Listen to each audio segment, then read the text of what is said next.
Right, so welcome to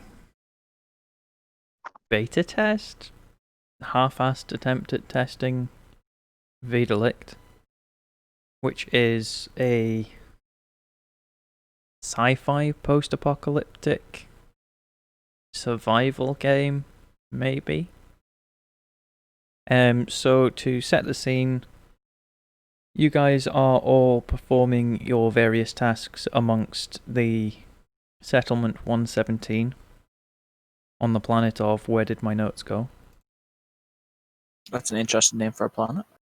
Yeah, I'm trying to remember if I've actually made a note of it, because you did ask me last time. 2 seconds. Pretty sure it was Eridus Dire. Just go with that then. Yeah, you're on the planet of Eridus Dire, which is one of the main manufacturing planets of the Unity engine systems, which is how faster than light travel is possible in this universe. Basically, it merges points in space through an alternate realm of reality known as the Videlict. But it is a highly unstable, when I can speak, form of travel, so they have to have fields protecting the ships and stuff like that. And they've kind of isolated pretty much all the main manufacture within one solar system. And that was an idea put forward by the Galactic Federation, who consist of the Human Empire, the Galixa, who are giant space lizard men. You've got the Chio, and the ones I keep forgetting their bloody name of. Akin. Yeah, the Akin, who are essentially space dwarves.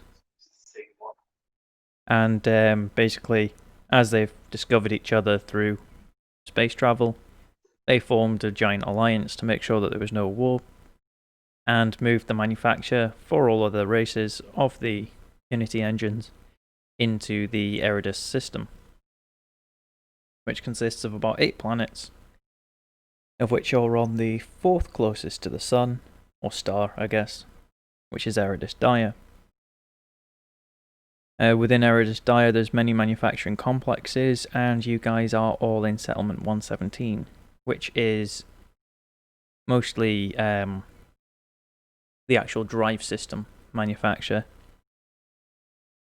But if you guys want to go through and introduce your characters, and we'll get Bruce to introduce his next time. Chuck, if you want to go first and let us know about Jabberwock. Cool. My character Jabberwock is a Garlixa, so he's a giant lizard man. He's about 40 years old, but they live slightly longer than humans, so he's like 25 effectively. He's 7'2" and very, very butch. I love him. He's not the smartest, but he is ridiculously strong, so needs to eat lots. Yes, he does. He used to be a bouncer because of this, like security, hired security. So like, imagine you walk up to the club, and you see a 7'2" lizard man in full armor with like the stab vest and stuff, and he's just like, "Stop, give me your ID," and you're just like, "Oh." That's the kind of impression I want him to give off. So I gave him some extra skills in intimidation so that he can hopefully make up for the fact that he's not very smart and just scare people into doing things for him. Yeah. So at the time the game starts, he would still be head of security for the Overseer. Because we did a little retcon before we started, so it is pre-collapse. But Gary, if you want to go next with Mr. Fate. Yeah, I'm playing Fate Line God, a Chio, who's just a young university student who's studying both who's studying how to apply energy into both weaponry and everyday life. He's How tall are Chio normally? I'm not even sure if I've got the rule book on this computer. They they're are normally- effectively Yeah. space elves, aren't they? Yeah. So they're sort of a little bit taller than humans. Yeah, I don't have it on this computer. Off the top of my head, I think they're between sort of 6 and 6.5 foot. Okay. So my Fate is a bit shorter than your average Chio. Then he's quite slim. I'd say he's a typical nerd, but he doesn't have glasses or anything like that. And he's just has a fascination for energy. Cool. And Megan, if you want to introduce us to Mr. Lawrence, and just so you know, his character art is on display on the screen for the recording. And it's worth pointing out that you actually drew this yourself, which is a lot better than what I do of just steal it from Google Images. Yeah, I'm going to continue carrying on with the character as he gets more things and more sort of bloodied or bruised or whatever. I'm going to update the character. But anyway, Lawrence is a construction worker of sorts, working on the various machines that this world has. Like Jabberwock, he isn't the smartest cookie, but instead of intimidation, he is more the persuasive kind of wink wink nudge nudge kind of guy. Happy go lucky. His traits are attractive and fast and furious. So he is very much he uses his charm and good looks to get his way. He is quite staunch and veiled, and he is quite tall, but probably the shorty of the group, being 6'1". He's 39 at the minute, just because, if he was 40, he can start losing stats, which we can't have. But yeah, he's just a dude making his way, He is certainly a dude. He's just this guy, He's just a guy. He's just here for fun. See, if you're here for a long time, not a good, or the other way around. I don't know though. We are going to see. We're going to find out. Yeah. Yeah, we'll see how long any of you last, because there is mechanics for eating, drinking. You should have the sort of calories you need a day shown on your character sheets, and how many liters of water you need a day as well. Yeah, I saw that. Yeah, so that'll be interesting. Yeah, you're all sort of going about your various business. Lawrence is down in the construction yard. Jabberwock sort of behind the front desk of the main building, sort of liaising with other security operatives. And Fate, I believe you'd be sort of not far into your internship. Yeah. Working quite closely with Overseer Catherine. And recently there has been reports of thefts from the yard. At which point, Fate, you'd be in the main office in sort of the office buildings. It's a large high-rise complex. And sort of on one of the middle floors is Overseer Catherine's office. She's got quite a wide view of, I was going to say city, but it's kind of like an industrial city. Similar to a hive in 40k, just not as fucked, if I'm honest. Okay. So there's just if you look out the window, it's just industrial complexes as far as the eye can see. And there's none of the vegetation of the planet visible at all. Lawrence and Jabberwock, you would both get paged on your inbuilt comm system.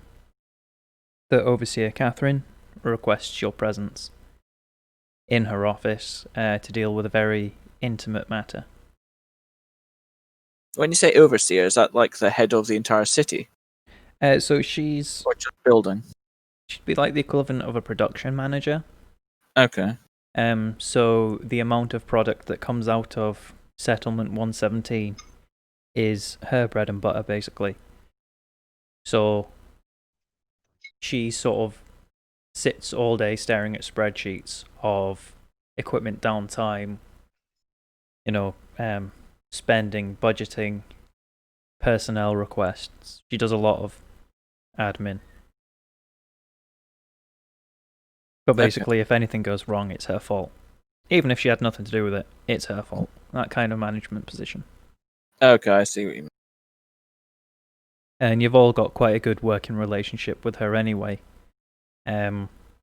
Being sort of lead construction, lead security, and the new guy, you all have either worked closely with her or have worked with her on projects and stuff. She's kind of one of the only managers who gets shit done. Mhm. Okay.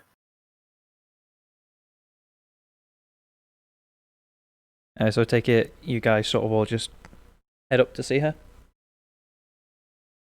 With anyone, or are we just like, what's the kind of layout? I know we're all like separate, but would we meet up with people on the way?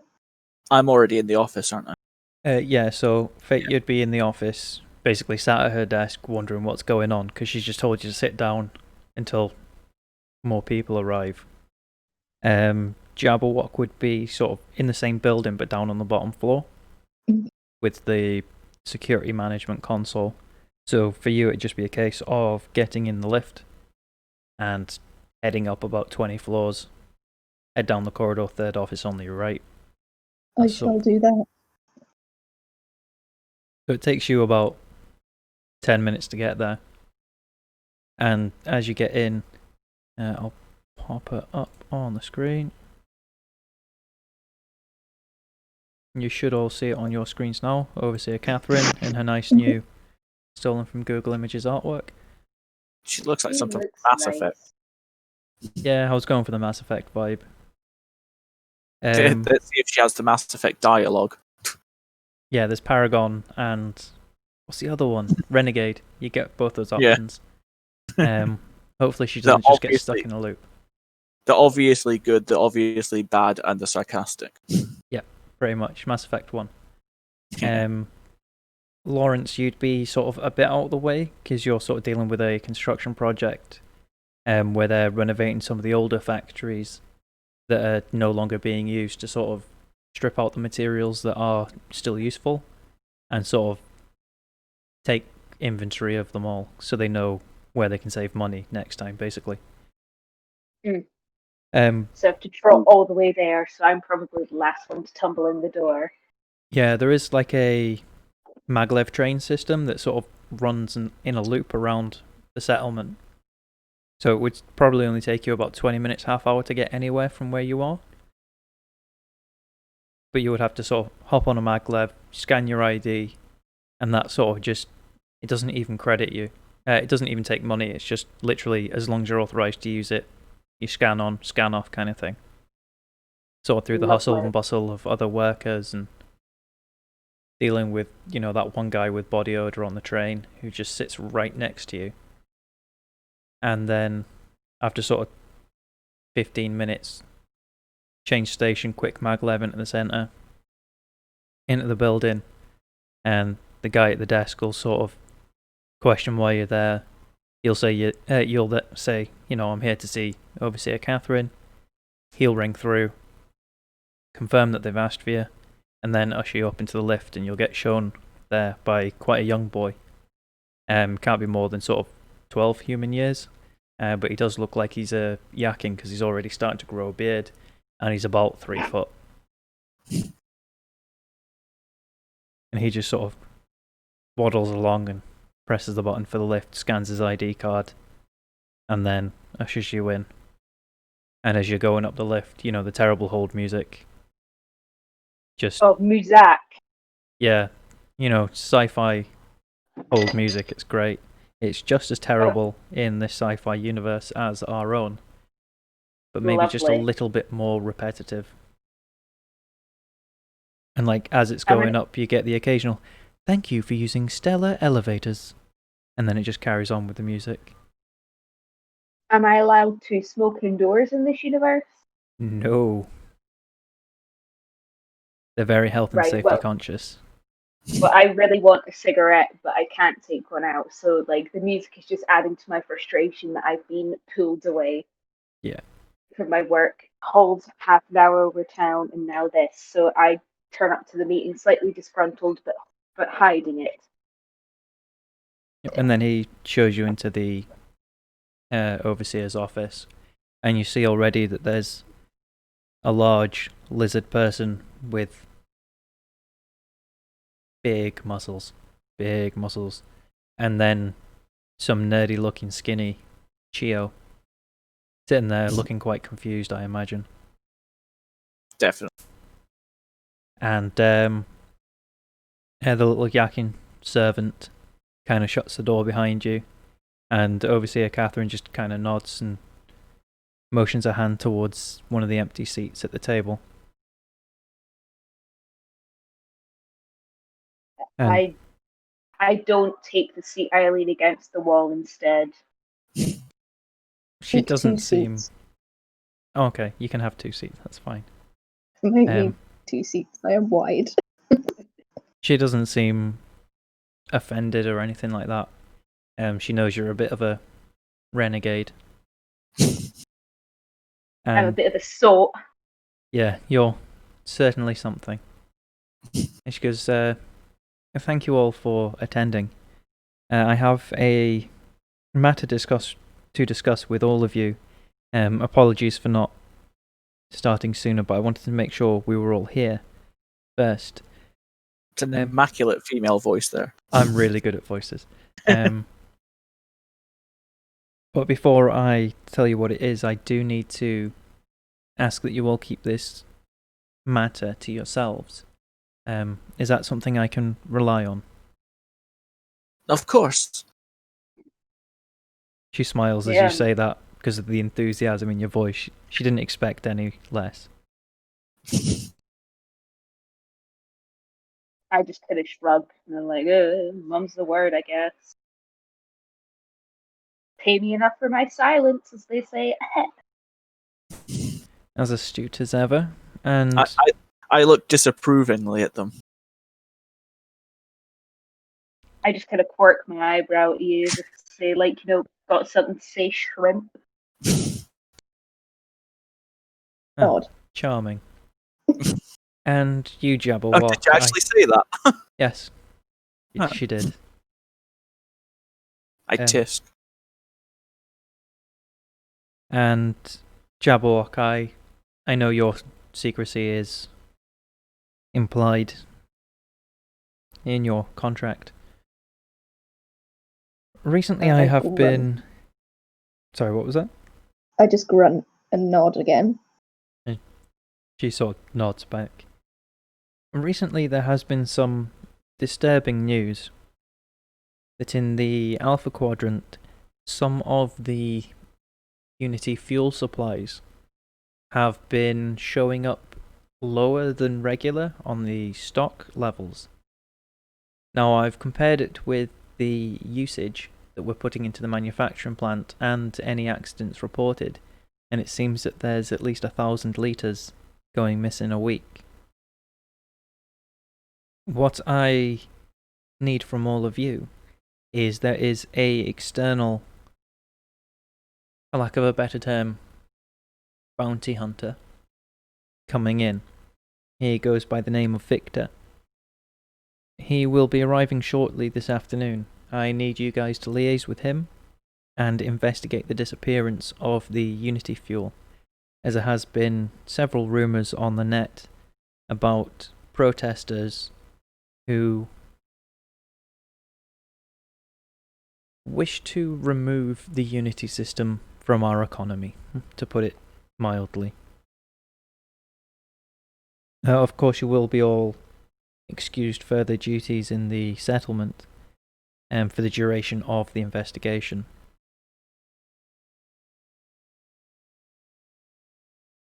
I take it I can count on your support? Yes. Ugh, I guess. Do you have any kind of further information about this? As in, you say it's 1,000 litres, is it? 1,000 litres per week. per week. Is this this has been going on for how long? Roughly 6 weeks now. It was hidden And very well. It took me a while to find it. is it? Does all 1,000 go at once, or is it? We get the reports weekly, so I couldn't tell you if it's taken on a daily basis, if it's slowly siphoned out of a line. The mechanics, I'm not sure.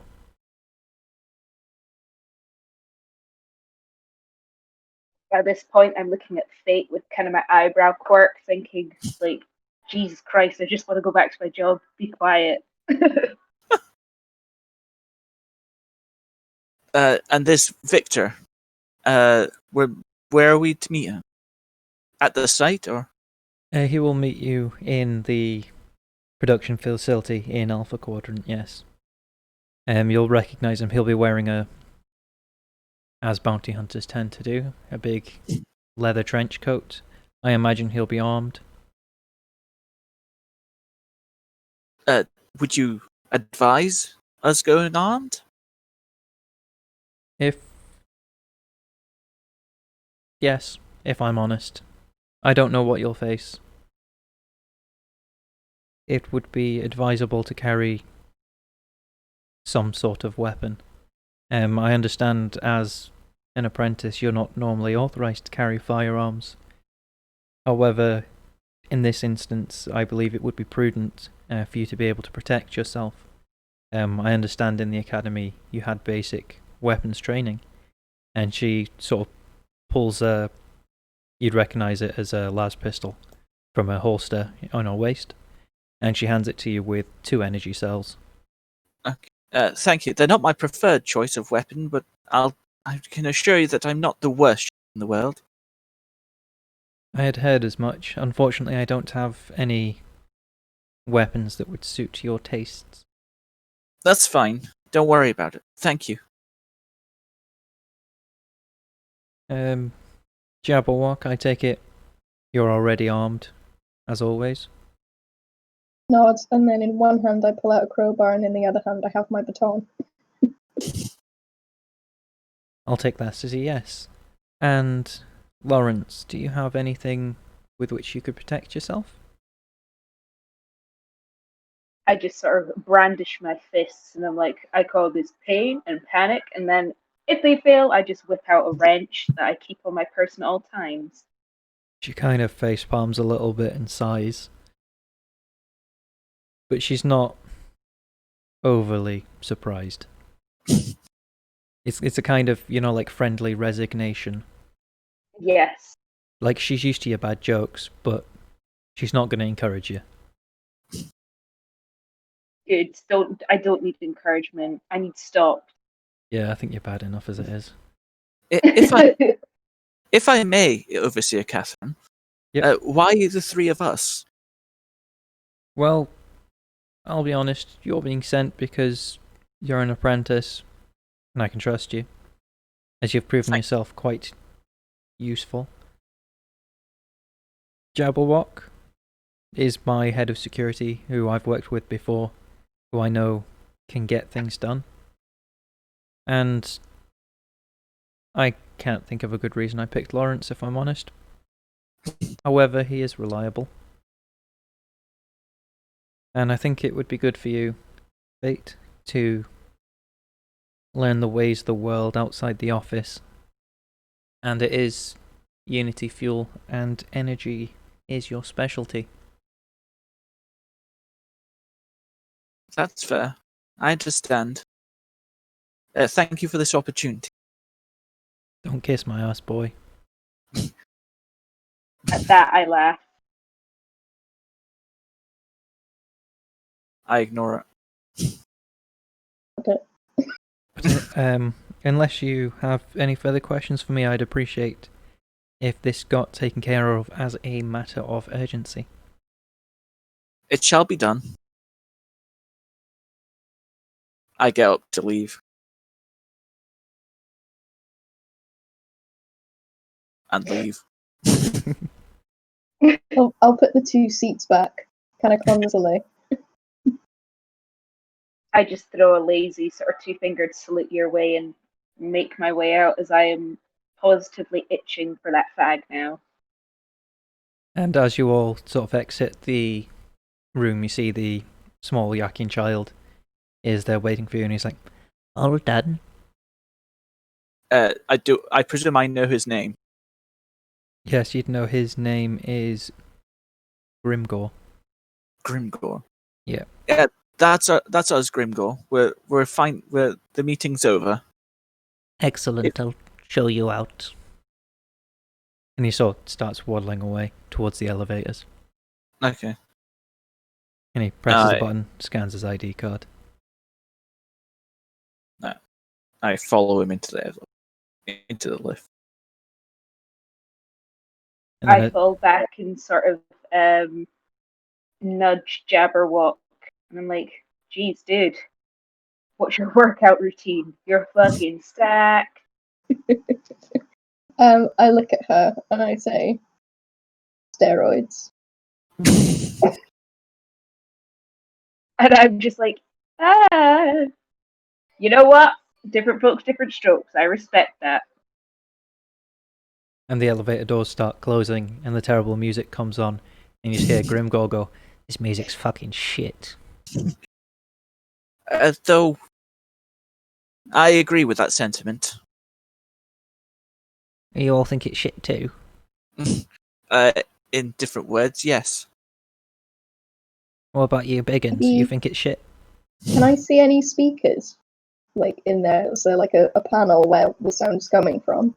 There's no obvious speakers you can see. Gonna put my big hands over it. If you could give me a tech use test, actually. Just to see if you can work out where it'd come from. So it'd be a D100. There's no modifiers for this one, so just a flat tech use. I've got 20% of it, so this is going to be good. Yep, so 20 or below will be a success. 100. 44. I am clueless about how it looks. Yeah, you can't figure out where it's coming from. I just sort of roll my eyes and start rolling a fag. That's bad for you, you know. I'll tell you what, I've got a little trick for you guys. And he takes a little data stick out and sort of removes a panel, and then just plugs his data stick in, and suddenly the music changes from terrible elevator music to even worse techno bops. It's like, yeah, this is the bomb. The speakers again, please. You still don't know where they're coming from. I'm going to make a very loud, audible groan and kind of slump against the back of the elevator. He's like, yeah, this is good, man. Suddenly Mexican. That's the effect of the music. Oh no! This music's so good, it makes me go Mexican, eh? I raise one eyebrow and just go, if that's what you like, I suppose. Yeah, I do. I like this music, I do. His voice goes back to vaguely normal. I take my wrench out and I do a tech check. Yeah, if you do tech use. I mean, you could you could just take the data stick out. Well, no, I want to do something a bit more dramatic than that. I want to, yeah, I take the drive out and I stamp on it. Oh. I have to say, that was a bit much. He pulls another data stick out and plugs it, and suddenly thrash metal starts playing. Is this more to your liking? I look like I want to cry. So does he. You just broke his data stick. It's enjoying myself. And he just kind of sniffles in the corner, like kind of mini head banging, his little beard kind of quivering. Oh. I'm with him in Um, solidarity. If you could note on your character sheet, Megan, that your karma is -1. Oh shit!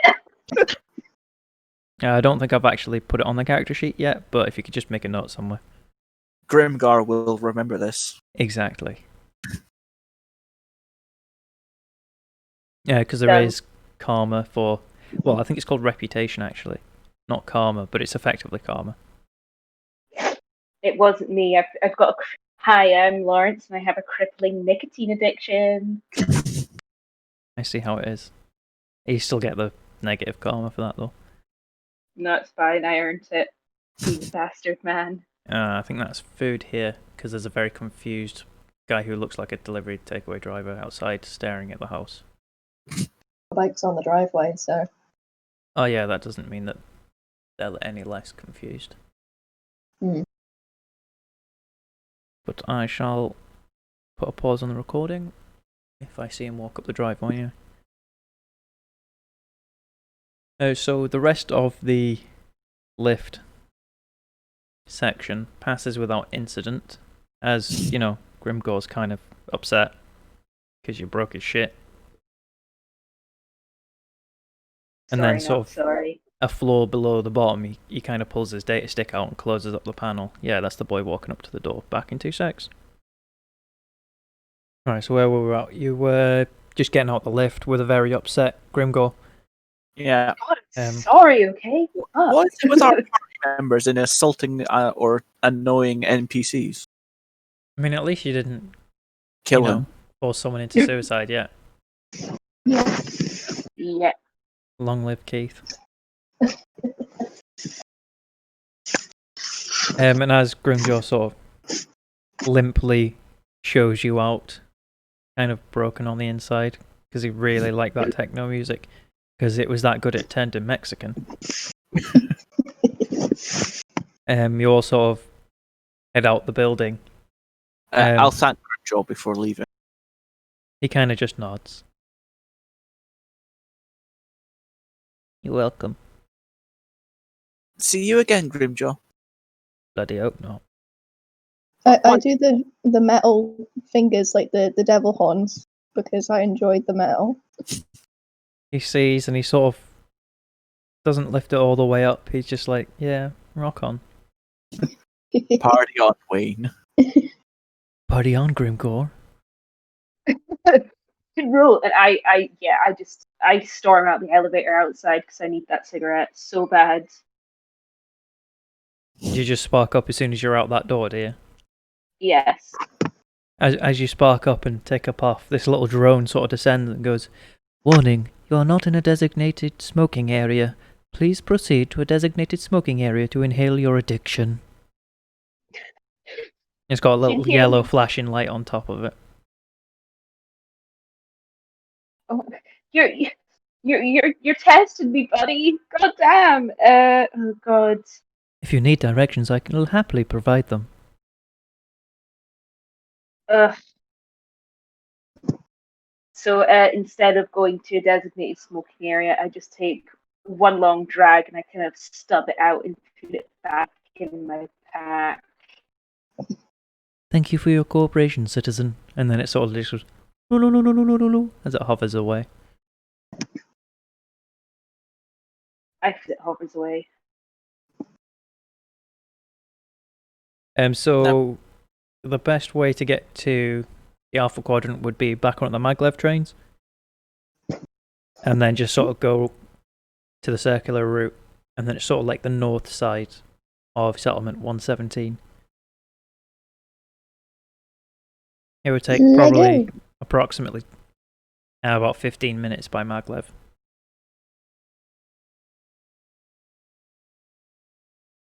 I head straight over there. And you guys follow little Shorty McShorterson. Yes. Hang on. I'm getting called short and everything. I'm literally an inch shorter than Lawrence. Yeah, but there is someone in the party who's what, 7.5 foot? 7.2. I know, but I'm getting called short by Lawrence. Yeah, because you look And 12. I'm literally an inch shorter than him. That's how it works. I call Dad short, and there's only half an inch between us. Is there? Yeah. No, there's more than that. No, he's 5'6", isn't he? Yeah, but you're the same height as me. Yeah, 5'7". I measured it, and it's 5'8". Okay. We're exactly of average height for an adult male. Cool, I'll tell everyone at work that. I'm average height, leave me alone. I'm Of course. below average everything. But we are less than average for when you've stopped growing. Oh well, be right. I'll just forget to mention that part. Yeah, I presume we have to scan our IDs and things. Yeah, as you get to sort of Maglev station, it's imagine like a train station, but shiny and metal and sci-fi. And running on time. Not quite. Oh. It's they've also 30 got the- nanoseconds late Okay, all the that's- time. It's fine. If they were Japanese, they'd be annoyed. Yeah, it's fine. It's only 30 nanoseconds, but time is money. As you get to the sort of glass doors on the front, there's a panel to swipe your ID that lets you in. Swiper, Say again, Chuck? swiper, no swiping. Okay, Dora. That's I swipe my ID. I'm guessing you swipe your ID as well then. Yeah. Well, I'll let Lawrence go first. Ahead. Yep, swipe my ID. Cool. As you all swipe your ID, the sort of glass doors part and like allow one person in, then shut again, and then swipe, open, enter, and repeat. As you enter the building, you see it's all sort of like almost bare industrial. So like galvanized steel beams, and you know it's got like a polished concrete floor. You can tell they've made an effort to make it look nice, but it is just raw construction material. And there's sort of like a walkway painted onto the floor in sort of yellow paint, and there's sort of circular west and circular east. The quickest way for you guys would be west. I'll go the quickest. Yeah, quickest way sounds best. And as you go down, there's sort of like a couple of turning corridors, and then steel grated steps. And before the steps, there's sort of a booth with sort of how to describe it. You guys seen the original Total Recall? No. Nope. Okay, doc. Let me see if I can find the right image.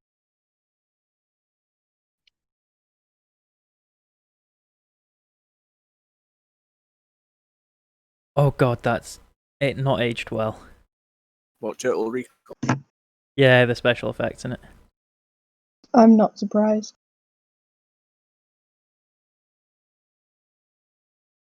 If you have a look in the Discord chat, Oh my goodness. you see the guy at the front with like the blue suit and the hat, but he's clearly an android. Yeah. He's just a torso, sort of attached to the top of this booth. Like, greetings, travellers, and where are you going to today? And he sort of does like the weird jerky movements of an 80s sci-fi film android. What was the name of the place? Sorry. You're going to the Alpha Quadrant.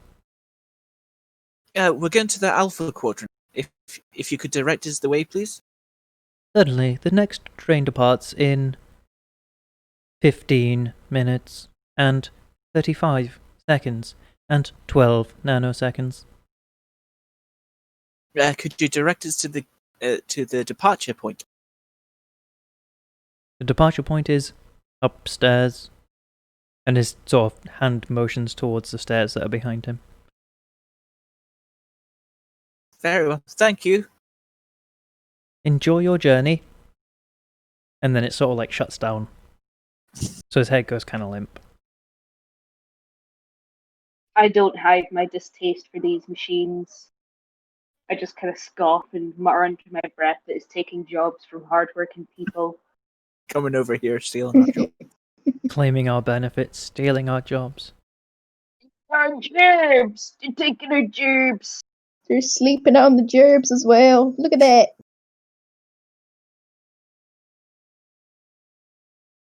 And as you proceed up the stairs, you sort of go onto like a gantry, and Yeah. you can see the single rail of the maglev train sitting there, and there's like a countdown, like a timer, sort of big LED clock, time till next departure, and it's counting down from the 15 minutes and change.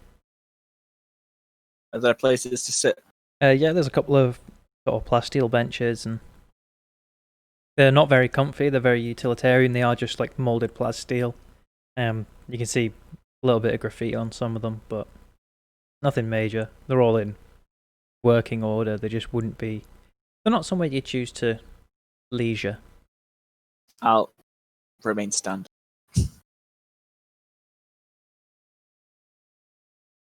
I'm gonna sit down. Are there as- chairs? I sit down next to Jabberwock. Jabberwock, as you sit down, the chair does give a very noticeable creak. I will not move. And then as you join Lawrence, it sort of creaks a little louder. Like you imagine it's well within its weight capacity, it's just not quite used to having such buff individuals. And then as you're waiting, there's like a few businessmen and a few other like labourers and stuff like that waiting for the trains. They sort of come through the platform, or there's some already there. Just sort of general. I can imagine me. We make quite a motley crew. You Like guys the do fucking- kind of stand out a little bit, because most people are just, you're sort of still within the interior a little bit, and most people are sort of like the admin or business or research kind of guys. So I Whereas- don't stand. No, you fit right in. But Jabberwock and Lawrence do stand out a little bit, because normally at this point, all the labourers would be out on site doing, labour, hence the name, labourers. And security personnel aren't very seen in this place. They kind of work from behind closed doors, so to speak. Do we have like little communication devices? So like what we consider a tablet nowadays, but probably a more advanced version. Yeah, so basically have like a personal communicator, and that's where the names Jabberwock and Lawrence got the summons. Okay. It's basically it's a smartphone but sci-fi. Okay. You can have a contact lens that shows like a heads-up display and stuff like that. So I'll bring it up and I'll make it show up like a map of where we're going. Yeah, it has a map feature on it, and it shows you like the local train routes, like the quickest route there, time to next departure, all the sort of relevant information and stuff like that. Because it would be the factory in Alpha Quadrant that you'd be going to specifically. Yeah. Which is highlighted as Site Delta, by the way. Okay. And does it got an approximate time, like length of time it'll take to get there? Yeah. So including, it gives you like the option of, are you traveling by maglev, are you traveling by car, and so forth. When you tap on maglev, it's like time including delays in stations, and it's listing 27 minutes, and the timer's on about 12 minutes for the train. Okay. Once you actually board the train, it'll be another 15 minutes to get there. And this train will take us directly there, or will we have to make a switch? There is a stop, like a station on the upper levels of the factory itself. Okay, so it's just going to take us straight there. Yeah, basically you get off the train, you're good to go. Okay. There's like a checkpoint that you'd go through to get into the factory itself, just to stop unauthorized entry, but got it. Okay, I'll inform my patriots about this. Comrade. It shouldn't take us more than half an hour to get there, lest there be any kind of delay. But there's no reported delays as of yet. I kind of grunt in affirmation because I'm having when dads just kind of close their eyes and sort of sit on a seat when they're waiting for shit. That's what I'm doing. Very well.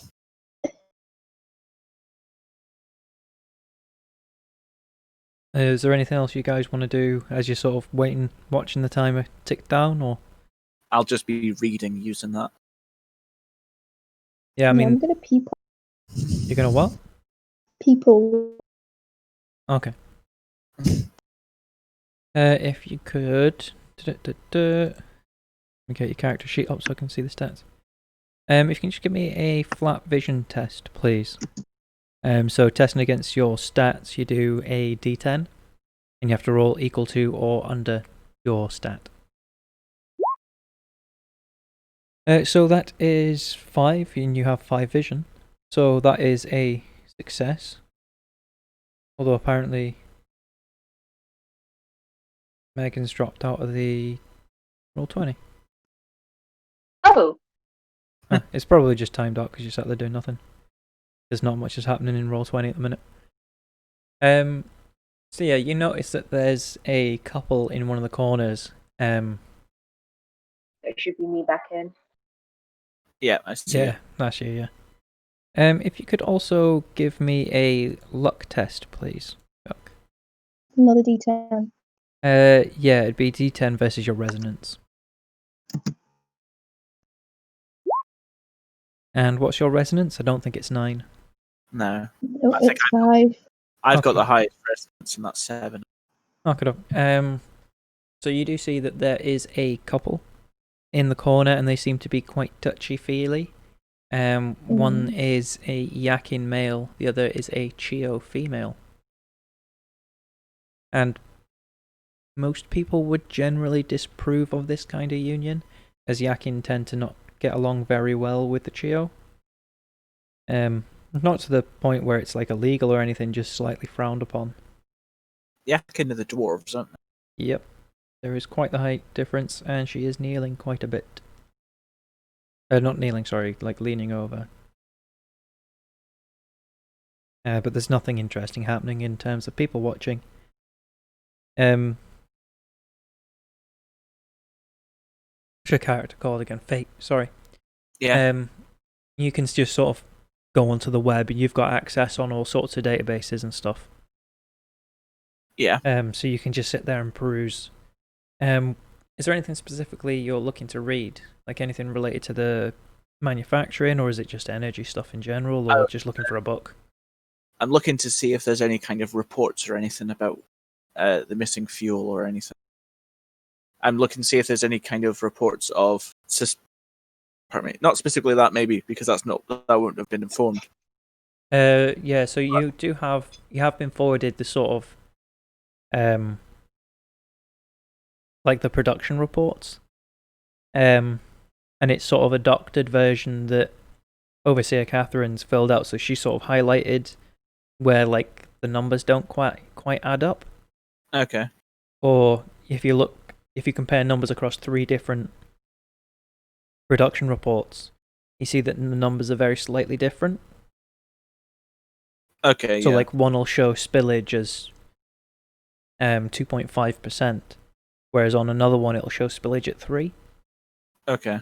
But the one that shows it at 2.5 has a slightly lower total output and like higher downtime. So between the 3 of them, you can see numbers kind of fluctuating in a way that unless you were sat there with all 3 open in front of you, you wouldn't really ever notice. Okay. Because they're all just very slight variations, but having it in front of you highlighted makes it very obvious. Okay. My Discord is alive again. Woohoo! Welcome back. Rip. And I'll also check through the news to see if there's any like reports of suspicious activity in the area. There's nothing across the news that you see from a superficial scan. If you could do me a tech use, please. That's a D100. Yeah, D100, trying to get equal to or below your tech use, which is 30.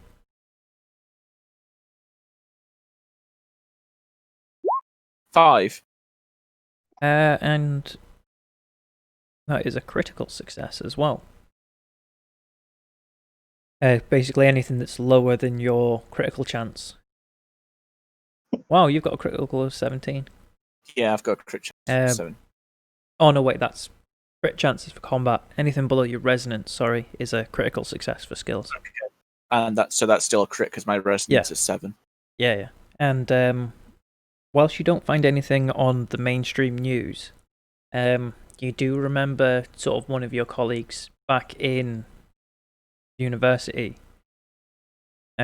seemed to mention something about I keep wanting to say liquid securidite, but this isn't Code Geass. The Unity fuel. Yeah. And he was a member of a forum that was sort of hidden on the equivalent of the dark web. So you sort of flick through and sort of open up a equivalent of incognito window and sort of have a search through these forums quickly. Okay. And say again? What's the forum called? It doesn't have a name. It's just a string of alphanumeric characters. Okay, I get you. It's sort of equivalent of dark web. Okay. Oh, I get you. It's on that kind of website. Yeah, like dark web marketplaces kind of thing. Yeah. But like a forum on the dark web. Okay. And you do notice a group, like a posting from a group that call themselves the Disciples of Keith. God. Who are claiming ownership of the rights of like the Alpha Quadrant mining rights, basically. Okay. There's nothing outright saying that they've done anything, but there is, however, heavy implications that they could be behind it.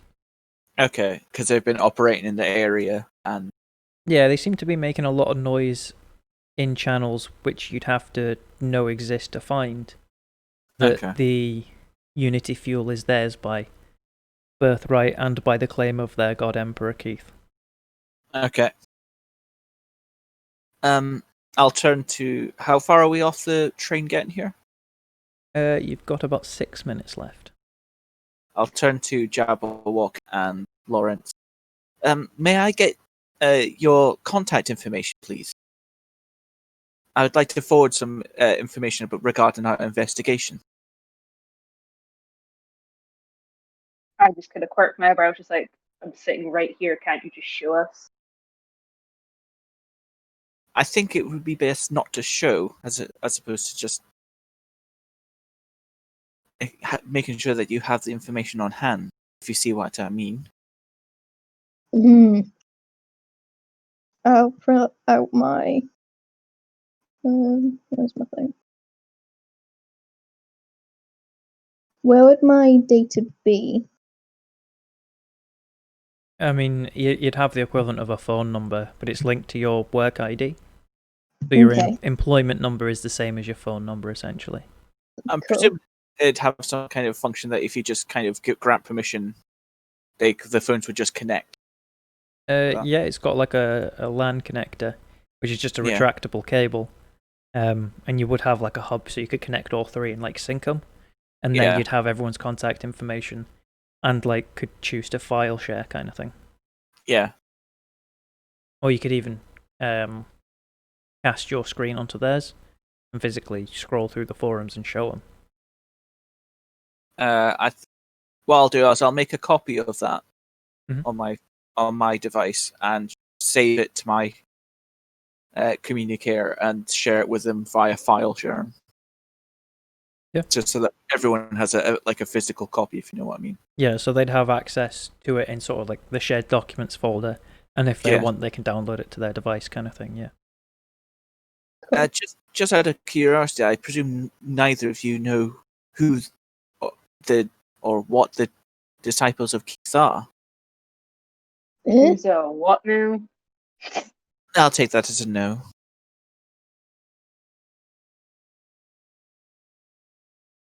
Just do me another tech use test just to see how long it takes you to set all that up.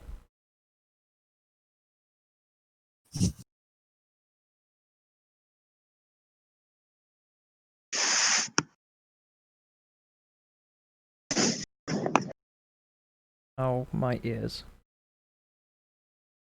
Sorry, was that No me? ears, Yeah, only that was your pain. check. I rolled a 2. Wow, another crit success. So yeah, you just whip the cable out and just like hook it up before anybody notices, and you're just like, "Yep, that's a soul synced. Done. Took you less than 30 seconds." Everyone's just kind of staring at you, going like, "What the fuck did you just do?" For once, I seem mildly impressed.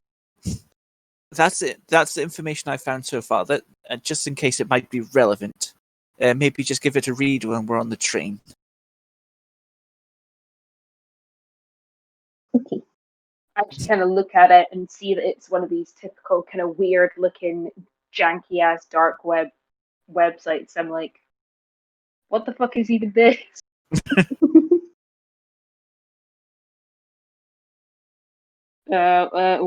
Just what am I looking at here? It's a forum post. I message you the details, so I don't have to say it out loud. It's a message post with about an organization called the Disciples of Keith, and how they own the quadrant we're going to. So it might be worth finding out some information and see if anyone in the quadrant knows about this.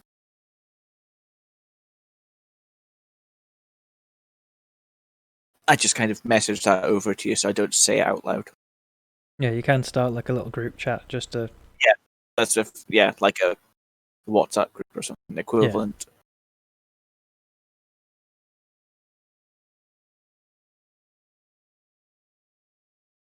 Then the timer starts ticking down. You've got maybe a couple of minutes. Was there anything else people wanted to do before the train arrives? What did I miss about the couple snogging in the corner? Because my Discord died. Space elf and space dwarf. There's a bit of a height difference. Normally people don't like that, but it's not illegal, just frowned upon. Oh.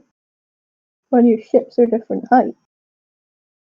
Yeah, so she's sort of like almost fully bent over because she's like 6 foot odd, and he's like not even 4 foot. That's quite cool. I imagine it's quite awkward in bed, but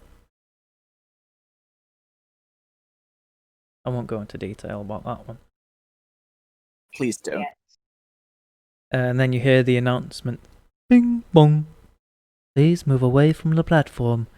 The maglev is about to arrive." And you hear the sort of whoosh as it's sort of making its way down the train, and you hear it decelerate, pull into the station, and then as it comes to a stop, the sort of automatic doors open up, and then sort of 5-10 people get out between the 4 carriages. Please board carefully. I board carefully. I also board carefully. You know what? Just because I don't want anything to happen to me, I also board carefully. And then after sort of about 30 seconds to a minute, the door closes. If any of you were paying attention, it was 30 nanoseconds late. You saw the timer just count down to 0 before it pulled to a stop. And Modern trains just can't run on time, can they? and then sort of as it's accelerating, you see that the place is pretty empty. Only about 4 people got on. So including yourselves, there's 7 people on a 4-carriage train, which has a capacity of about 100. Okay. So you pretty much get the carriage to yourself, apart from one guy who looks like he was already on the train and might live there. A hobo. Yep. Interesting. And he's sort of muttering under his breath. So, you know. Can I make up what I'm saying? Yep, if you could do me a. Go with a vision test. Vision. Yeah. I have exactly average vision.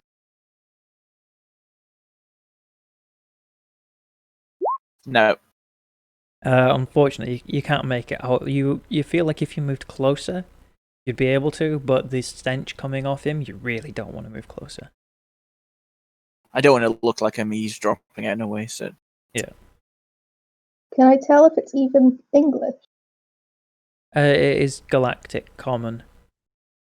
So it's like the universal language, which is English. but nobody knows it as English. Okay. It just gets called Galactic or Galac. Okay. But if either of you two want to have a listen and see if you can figure it out, if you just do vision tests for me. There we go.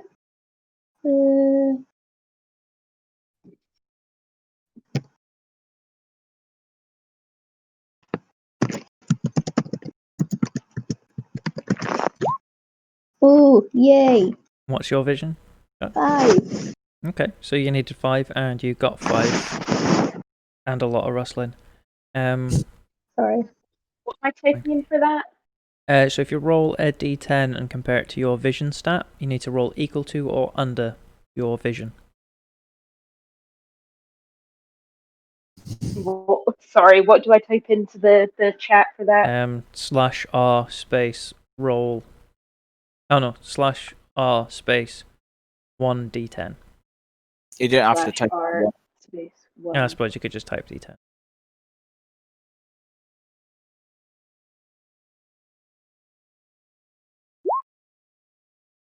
And what's your vision stat? Do we have a look-see? 7. Okay, so you just pass as well. Neither of you are quite sure what he's saying, because there was a negative modifier for him being, rambly, and it not being coherent sentences. But both of you do pick up on the word Keith. Ooh. I just kind of lean over to Jabberwock. I'm like, this is the first I'm hearing of this Keith, and now I can't seem to get away from the bloody guy.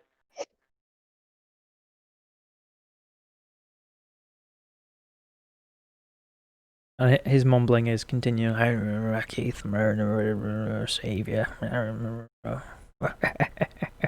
I'll tell Fate. Whisper it though. Okay. Said Fate. Yes. I don't know what else though. Just say. Just Keith. Yeah. I see. It seems we may have stumbled upon a follower of this cult. I go over and prod him awake. And his eyes open instantly, and he just suddenly screams at the top of his lungs, "Redemption!" And suddenly the maglev train comes to a halt, and all the lights shut off. What? And then the right lights come on. Emergency warning. Emergency warning. Please evacuate the maglev. And all the doors sort of open. Is this a normal emergency procedure? You would recognize this as the top emergency oh shit alarm. I have my baton out. The doors have opened, I presume. Yeah, this is like all in the last second. He was shouting as he was finishing the last syllable of redemption. It's all shut down, and then the red lights have come on, doors have opened, and then the emergency broadcast. Please proceed to the nearest Exit. Rendezvous point? Please proceed to the nearest shelter location. And each of your communication devices ping, like they vibrate, like they're going off. Yeah. But even if it was on Do Not Disturb, you're still getting a vibration. And there's a map from your current route, your current location, to a shelter. I'm gonna look around the train to make sure that everyone is completely getting off. Yep. As you turn around, you see that the old homeless man is frothing at the mouth and kneeling, prostrating himself, just repeating over and over again, "Redemption comes, redemption comes, redemption comes." So he yeeted himself onto the floor. Yep. Was there any mention of redemption in that forum post? Not that you saw, no. Oh.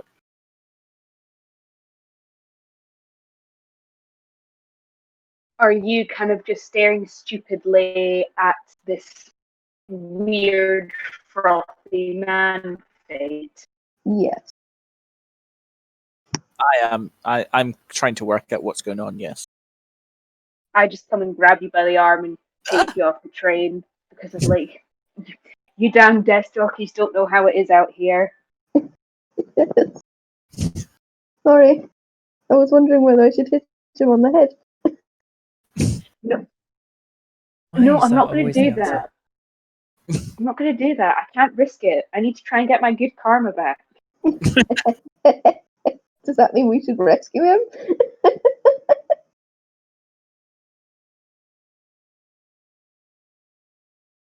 So I'm now outside the train. Whether you wanted to be or not, you are now outside the train, yes. Now being manhandled by a person I've just met. Yeah. And what you'll see as you exit the train, the maglev they have like a platform running down the side of it, for like maintenance and stuff like that. And every so often there is sort of stairs leading down to sort of the ground level. Yeah. What you can see from your vantage point is all the lights of the city are all down. Does my communications device work? It's no longer operating with a network. Actually, give us a tech use test. This is the time where I have to whiff it.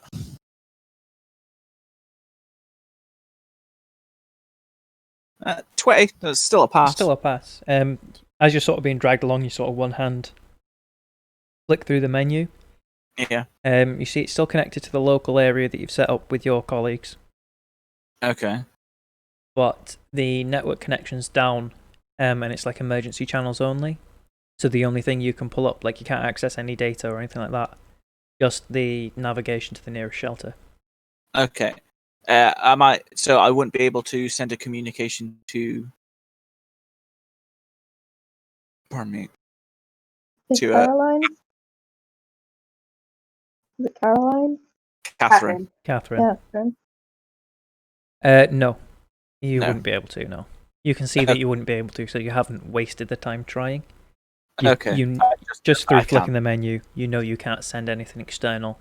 You could send a communication between your like group chat, because you're all on the LAN, but Yeah. nothing outside of that, other than the emergency data feed coming in, saying, Okay. go here. And how far is the nearest emergency shelter? If you were on foot, which is how it's calculating the route right now, it is saying 16 minutes. And Lego.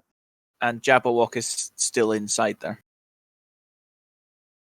Unless he's left on his own accord, he's still inside the train. It's been about 4 seconds. Okay. I don't really want to touch him because he smells bad.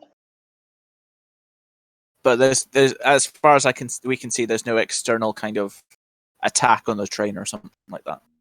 It doesn't seem to be local to the train because all the power's down for as far as you can see. It looks like settlement wide. Okay.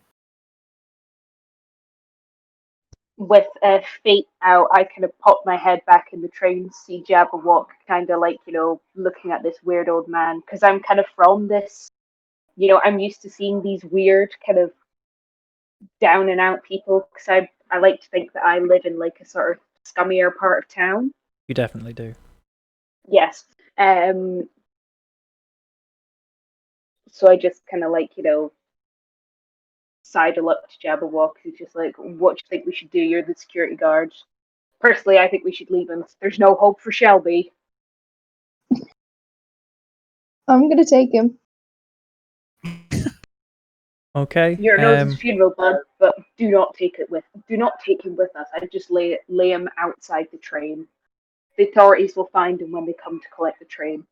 Am I able to bring him down to street level, or are we already on kind of street level? You're sort of maybe about 20 meters above street level. I'll take him down to street level if that's the thing I can do. Yeah, he doesn't weigh much, so he won't actually take you above your maximum carry weight. You can Yay. just sling him over your shoulder, because all you've got is your painful ears, jumpsuit, baton and crowbar. You don't really have anything else on you other than... I suppose you'd have a trauma kit on your belt, and that's about it. Yeah. So yeah, he's probably only about 60 kilos. He's not the biggest guy in the world. So yeah, you can just Right. lob him over your shoulder. He won't even slow you down. Fair enough. Let's do that. Is it super dark out? It's not dark, like it's still daytime. But the planet's sort of... Imagine sort of like early evening, like it is now in the real world. That's the sort of level of light you get at noon. So it's sort of as if it's turning night. Right. Or what would be turning night for us. That's what it's like now with the lights out. Because of all the smog and that of industry, it is perpetually lit from the city itself. Mm. Well, with all the bots in that and all the communications down, I really like that cigarette that I had earlier. You would notice that no drone has come to tell you off this time. I kind of chuckled to myself and I'm like, well, at least one positive coming out of this fucking debacle. Do I know that this is a no smoking area? You wouldn't know it explicitly, but it's kind of... You'd have the knowledge that this isn't a designated smoking area. So I noticed that as well then, that something doesn't. Yeah, you know that a drone should appear. Yeah. It hasn't. And that's pretty serious. Gather. Yep. Yeah, I propose that we get to this shelter as soon as possible. Something big is going down, I think. And Agreed. as you finish your sentence, Fate, you hear, you know, like the old World War II raid alarms? Yeah. You know, the two-tone warble? Yeah. You start hearing those. Oh. And nothing comes up on the communicator. Nope. Let's go. I'm just gonna start moving. Yeah, I just kind of like, trot along behind Jabberwock, kind of like, yeah, this is shit's hit the fan. I turn to Fate and I'm like, I know you got the academic smarts, but I hope you have the street smarts, kid. Kid? This ain't the usual. You're an inch smaller than him. And you're also younger.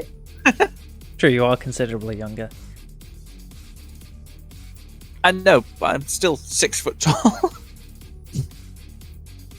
As you all stand around arguing about Fate's age and height, you do notice, sort of off to the south, suddenly one of the clouds starts to, like, glowing slowly more orange, and then suddenly something lands and impacts, and there's a giant bang and like a shockwave of wind, and you can just all about see in the distance that two of the skyscraper office buildings from Central are starting to collapse. I propose we go right now. Yep, I've already taken about 2 steps.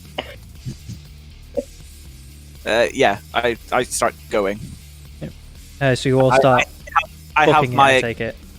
I have my communicator out showing us the direction. Yep. If you want, you can push the nav onto a contact lens. You'd all kind of, as standard, wear a contact lens for heads up, so you have navigation on heads up. Okay, no, I'll do that. Do you force it on for the other users because you know enough tech to be able to do Yes. Yes. that? So and I'll. This is a way to the nearest shelter. Come on. I'm just kind of like, I'm a little bit surprised at the heads up that pops up without my kind of consent, but I don't really question it because I've just seen a fucking building explode in the distance. So I take it you guys are just booking it. Pretty much, Yeah. Hot footing it. As you guys start sprinting away and sort of like down the gantry steps, it takes probably about 30-40 meters of running along the gantry to get to the actual steps down. As you're descending the steps, you can see sort of in the street below a bunch of like construction workers and labourers and stuff like that, all just sort of like swarming the streets as they're all sort of running in the direction that's displayed on your HUD as part of the route. And you can see, there's a lot of screaming and panic as another cloud starts glowing orange, and there's another impact. Because I'm from this area in town, I suggest that I know a back route to where the NAB is trying to tell us to go. Yeah, if you could give me a survival check, please. I will give you a +20 because your local knowledge, though. Nice. So is that 1d10 again, or 1d... So it's a 1d100, and it's versus your survival skill. But you get 20 added onto your survival skill. So I think your survival's 41, so you'd be looking for 61 or less.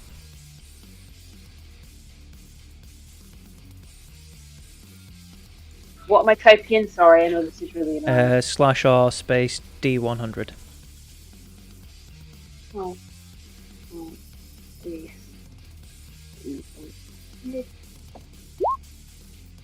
So that is a pass, only just.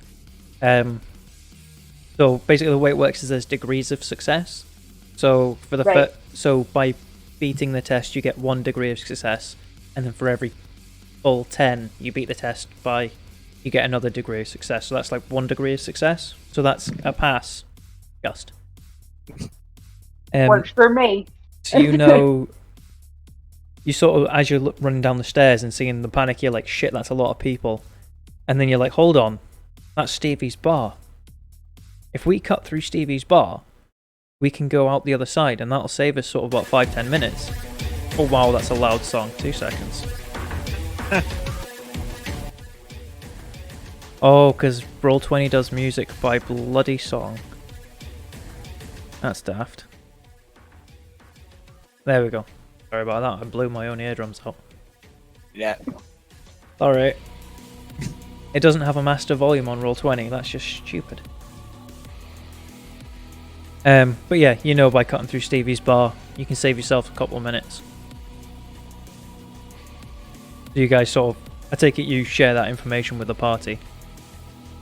Yeah, I just kind of like, yank the people off course, and they're kind of like, oh, what's going on? I'm like, I live around this shithole, I can get us there faster, away from the throng.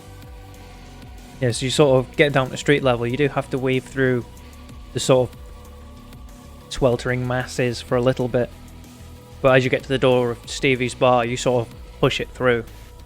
It's open, it's not locked, and it's totally vacant.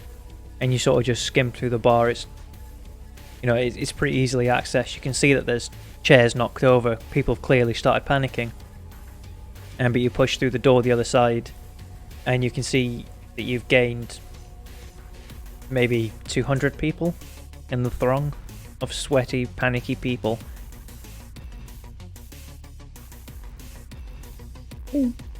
Shit. As in they're followed. No, as in, not you've gained like 200 places. Like as if this was a race and you were in 300. Now you're in 100. You've gained. You've got in front of 200 people, I should say. Sorry. Okay, I get you. Oh yeah, I think like a race car sometimes. If you pass the car in second place, what position do you win? Exactly. 17th. But yeah, you start pushing through. You do notice just in front of you there seems to be a Chio person in sort of like a lab outfit, and they get sort of pushed out the way by a Garlixer and just go down and just sink into the like mass of people. You can see they're just being trampled to death. There's just so much panic, nobody has time to stop. I'm gonna dump. Am I still carrying the guy? Yes. Yep, you haven't said you dropped him, so you're still carrying him. I'm dropping him and I'm picking up the Chio that got trampled. If you could make me a unarmed to see if you can wrestle through. But there is that many people, I will give you a -10. Where is she? Your unarmed is 28, so with a -10 you'd need an 18 or less. Nope. So you do, like, you slow down and you push your way through. Like, there's a lot more people than you expected, and some of them being construction workers are a lot beefier than you kind of gave them credit for. By the time you get to where the Chio went down, they're just a trampled mess. There's no saving them. Okay, continue on.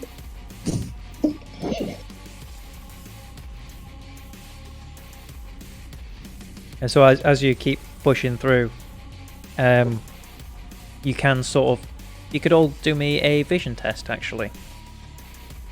And there'd be a -1 for the amount of people that you're dealing with. I think that's everyone's all 4 or less, apart from Megan, who's on 6. 3. I did good. I rolled a 1. You did roll a 1. I rolled a 3. So this would be /R D10, Megan. Nice.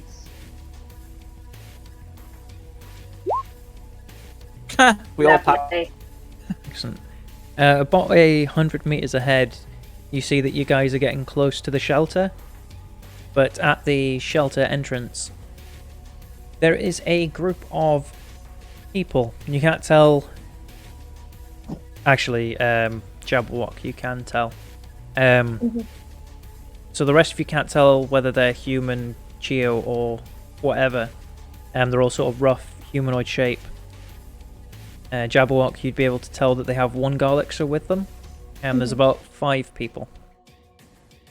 And they're all in robes that bear a giant K on the chest.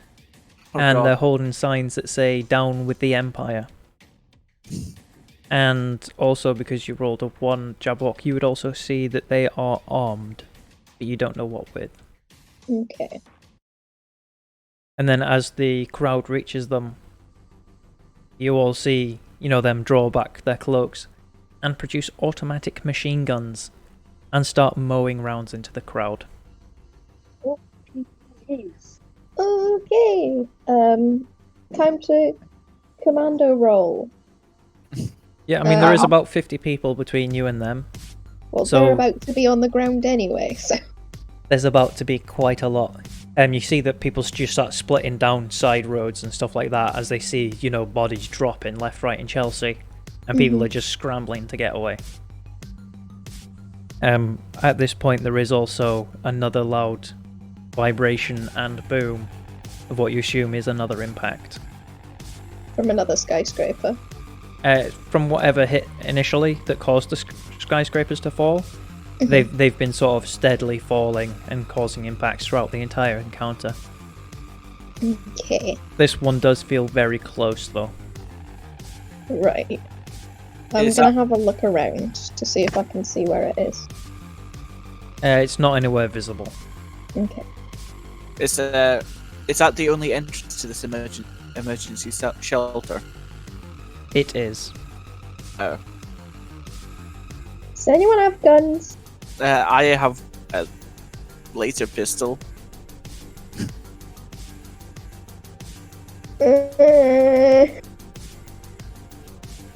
I suggest you don't attack them. We go down a side street. That would make sense. Where's the nearest side street? So directly to your right would be the closest side street. It just basically, it's a little alleyway, it'll let you duck in. If you could all roll me a resonance check, please. Ah, crap.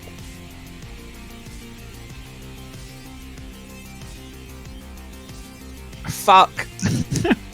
I've got the highest resonance. Oh shit, sorry, my bad. You forgot the space, it's cool.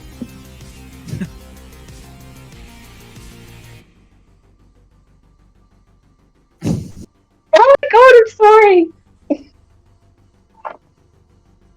It's not Reddit. /r, not r/. Am I disabled? Perhaps. What I do is on my keyboard, if you press the up arrow, it shows you the formula you last rolled. Amazing, thank you, Chuck. Life hack. Thank Sorry, I God forgot I did it about that. too. It might, to be fair, I think the last one, as I say, that we are switching between D100s and D10. Yeah, so but those I'm are just basically adding an the extra only dice you zero. need, apart from damage. Yeah, I just add or remove a 0 depending on what my last one was. Fair enough. My luck check was an absolute. My resistance check was an absolute whiff. Yeah. Bye, bitch. I think you're the only one who succeeded, Megan. Yes. Let me just get the right screen up. Bear me a second.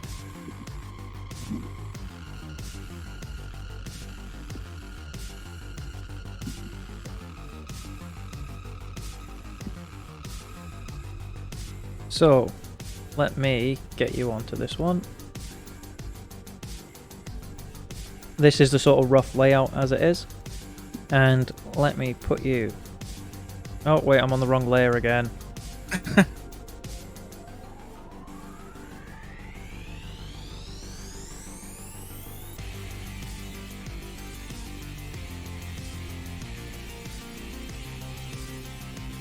Presuming that's the shelter.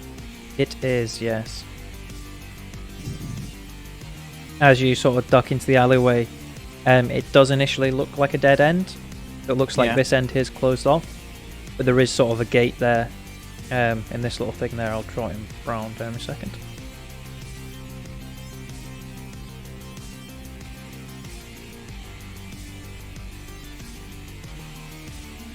Bloody computer. There we go. There it is. And...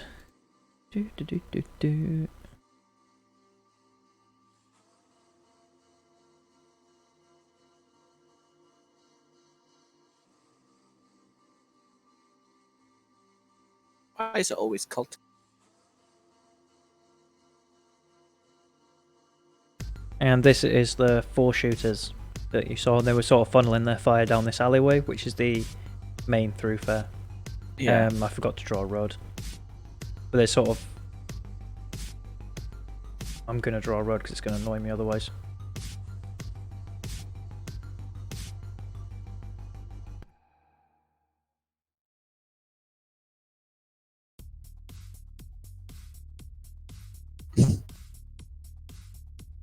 Close enough.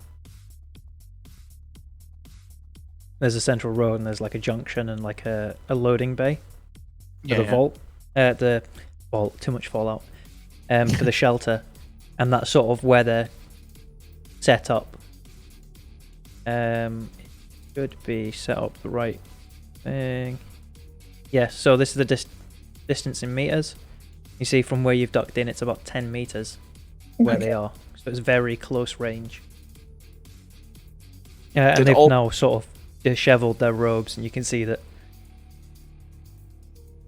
apparently there's not a Galixer because I've got to get artwork for one. But the guy in the suit's a Garlixer, the rest are just bugs by the look of it. Did all 4 of them open fire? Yep. And it's been sort of like a second or two of just like rat-a-tat-tat. Like they're doing 3 to 5 round bursts. Not that your characters would be that specific with military knowledge, but they're doing burst fire and just firing rounds into this crowd. And like, I go back onto here and freehand. I'll show you where's become a gribbly mess.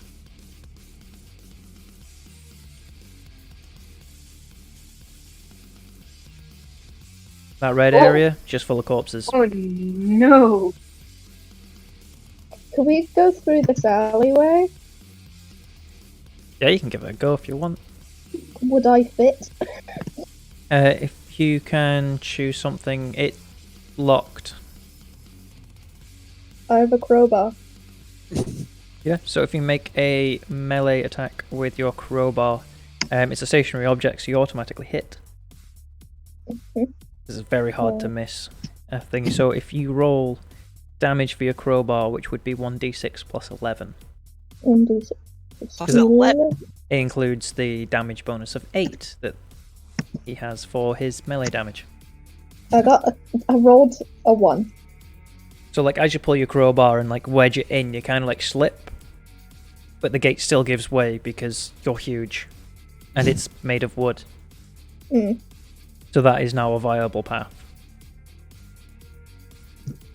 Yeet, my dudes.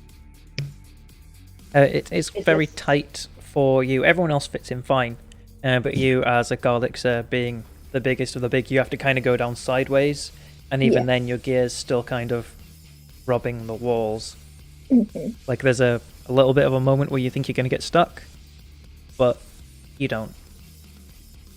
I kind of shove Faye in before me because I'm kind of aware that he's like, well, from what I see of him, he's like, the sort of slightest of the group, shall we say, with the least street knowledge. I feel like you're insulting me. That sounds like an You're- insult. Is that an insult? You're a desk jockey, that's all I see you as, so I'm like, you're probably going to die out here. I see you as a soft boy, so yeah, I shove you in before me so that I can take up the rear. Haha! Can't really argue because everyone's stronger than me. Hang on, is she stronger? Is he stronger than me? What's Yeah, your strength?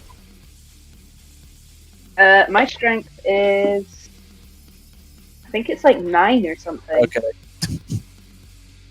Yeah, This it's does- 9. okay, fair enough. I'm only 5. Do you even lift, bro? No, apparently not. I lift an average amount of time because my damage bonus is 0. It's not a negative. Mm. Oof. My damage for my wrench is plus 11, and my knuckle dusters is plus 4. Fair enough. I'm kind of getting bullied here, but yeah. I'm trying to save your life, you stupid bitch. So what's the plan? You guys might find it hard to hear each other as there is gunfire going on, Okay. and the occasional boom of more impacts.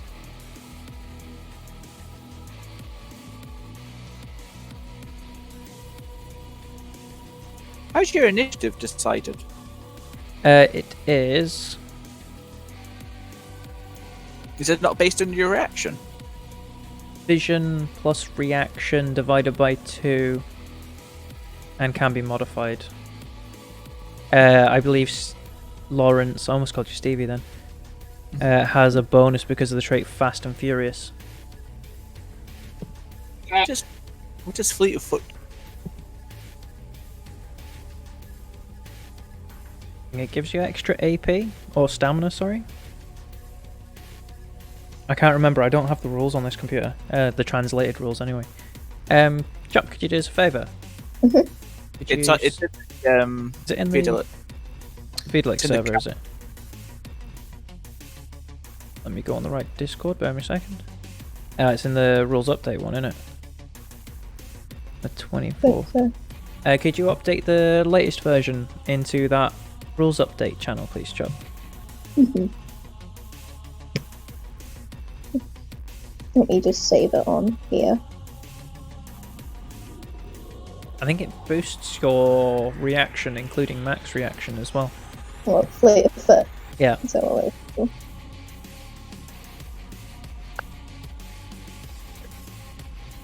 Fleet of Foot, naturally thin for your height and slightly weaker than average, but this allows you to react quicker. You get a +1 bonus to reaction.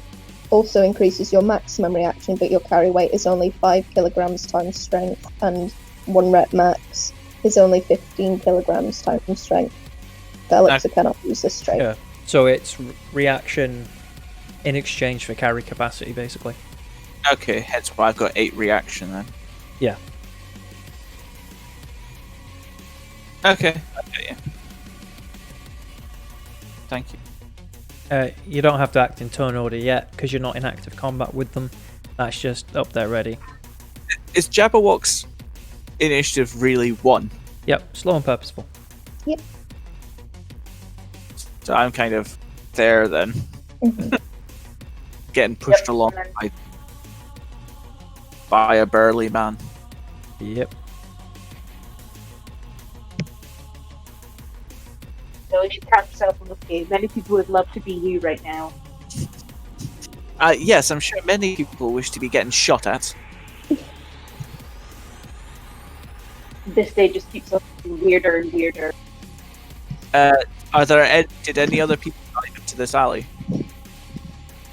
There's no other people that you can see, no.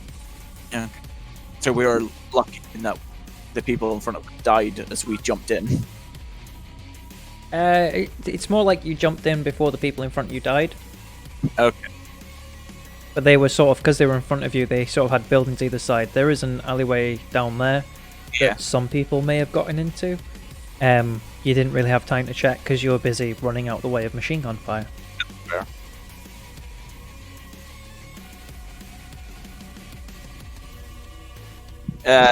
On my communicator, then I'll message the others asking if there is a plan.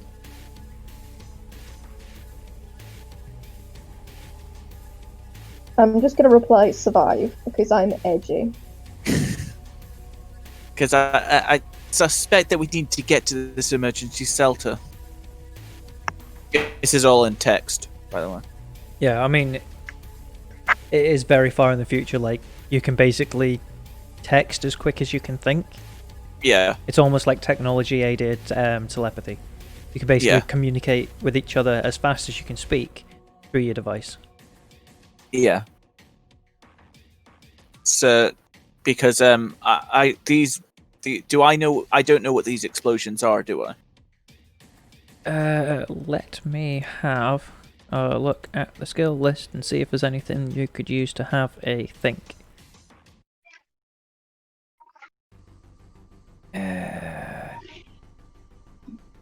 I'd let you do a flat intellect at a -1. Try, my intellect's actually that high. You wouldn't get much information if you succeed, but that would give you sort of a vague idea. If you're trying to find out the exact cause of it, there's nothing I can see on the character sheet other than trying to get, 7 on a D10, D100. Unfortunately, that 5 with the -1 stops that from being a pass. Yeah, I just saw that. But that is only 1 degree failure.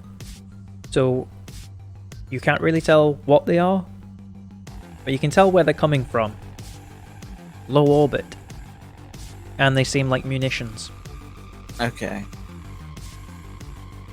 And weirdly enough, just as you're thinking about it, another one booms. Quite close. Like, worryingly close. Inside and underground. I'm gonna message Lawrence to see, because he knows the area, see if he has any idea what buildings would have a basement or something like that, because underground seems safe. As in, what buildings might have like a shelter built in? Yeah.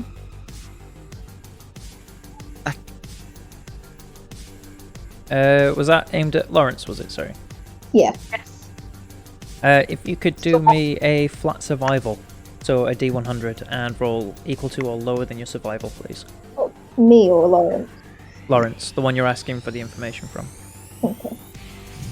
Who's now stood on top of the Chio in the group, by the way. It's not Reddit. Sorry. Why is everyone just standing on me? What is this stand on Chio day? Yes. Please.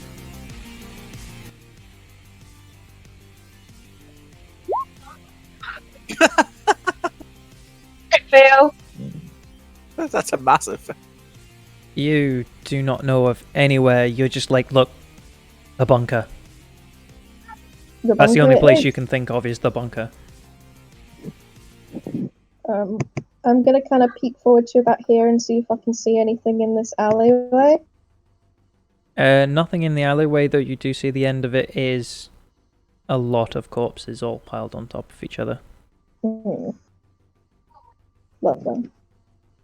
So are these bitches still firing at us despite the booming and the banging, or or have they sort of ceased fire, or have they sort of paused in fright? The automatic fire has stopped, but you're not sure why. It could be that they're still there, it could be that they've run out of ammunition, it could be someone's killed them, it could be they ran away, it could be because they've shot themselves. You honestly couldn't tell. I'm gonna kind of go up to the end of here and peek out both sides. Yep, if you could roll me stealth, please. What dice am I doing for that? It's a D100 versus your stealth skill of 20%. Oh god, do I have my stealth?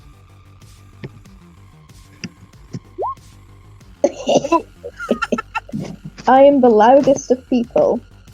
I'd like... Oh, no, okay. As you peek round the corner, you see that the men are still there. Mhm. And they see you. And one raises their weapon and lets out a 3-round burst. What's your armor class? Is it 5%, is it? AC is 5%. Let me move the turn order so I can get my advanced dice roller out. Why is my armor class? Armor class is calculated based off your reaction, I think. Okay. Actually, your inherent ability to dodge something. Okay, I see. So your AC is 15. Let's see if I got my arrow the right way around. Mine's 0. We can see that, by the way. Ben. Can you? Yeah. Well, you missed anyway. Ooh, So okay. as you peek your head round the corner, you see the guy's head come up, and then a round, like a couple of rounds, come out the end of the machine gun and spray up the wall inches from your head, and then it's like it sprays bits of broken concrete, and you sort of duck back. At which point we will be taking turns. Great. So it will start with Lawrence. You hear gunfire and see Jabberwock sort of jump back Recoil. with a big "oh shit" moment. So basically the way combat works is you see your stamina bar. You've got 12 stamina, Yeah. Yes. or whatever stamina other characters have. Actually, you've all got 12 apparently. That's handy. Yeah. So every action costs stamina. So to move 1 hex, which is a meter, it costs you 1 stamina. And under your weapons, you'll see a stamina stat. That's how much stamina it takes to use. You can aim to give yourself a 10% bonus chance to hit for 1 stamina. An attack can only benefit from 1 aim. And I then, feel dumb that I brought a wrench to a gunfight. I don't want to go first.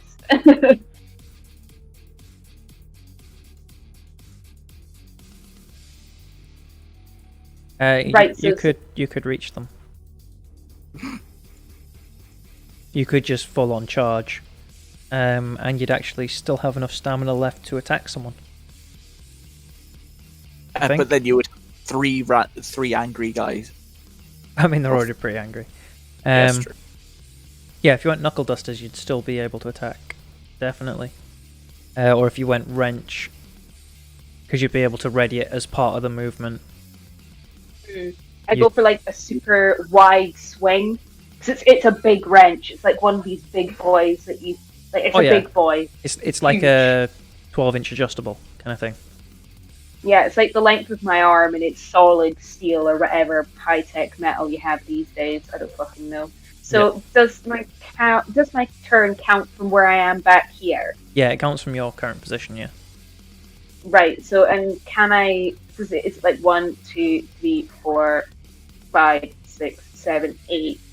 So that's 8 stamina used up just moving to the first guy. Yeah. And with the stamina, does that recharge every turn? So on your character sheet there is a recovery stat. That's how many stamina you gain back per turn. 6. Yeah. Sweet.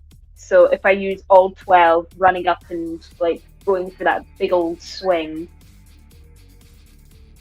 And then What next I'm turn trying you'd to have 6 stamina to use next turn, basically. Nice. So I run towards the guy nearest us, Mhm. and I try and take out him and the lizard dude beside him with my big fuck off wrench swing. Just do the movement first, see where you end up.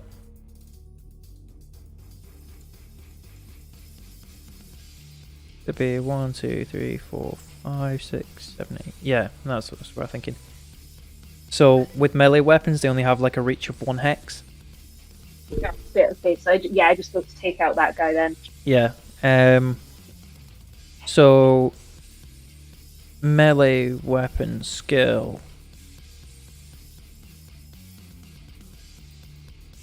Though you are doing effectively a charge because you've moved more than.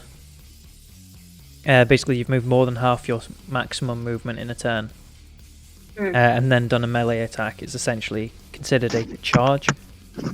So you would get a plus 20 to the melee attack. That'd be And jubbly. his AC is 2. So you need to get equal to or below a 46 with a D100, please. Fuck!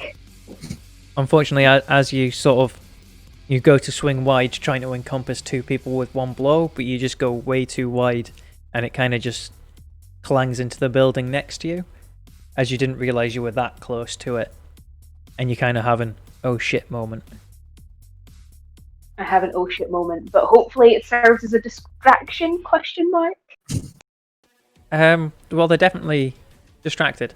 They're all looking at you I've going, made a who the twist of fuck myself. is this? Fate, it would be your turn next. Oh, great. While they're distracted, come on, pull it back for us, Fate. Yeah, I'm not very combat orientated.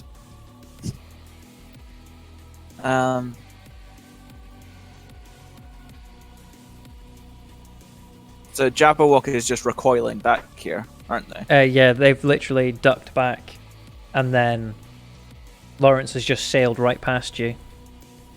How high is that pile of bodies? It's about 3 people high. So I could kind of crouch underneath it. Oh I yeah, could- it would be effective cover. You'd need to do a test.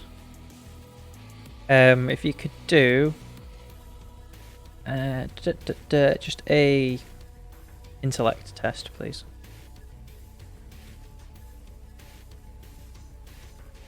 Five, Yeah, you pass. So yep, you can go ahead. which is my intellect. Yeah, I know yours got 5. So yeah, you can sort of move into this X sort of below left from Jabberwock, and that'd be you sort of in cover, and that'd be what, 4 stamina of movement. Yeah.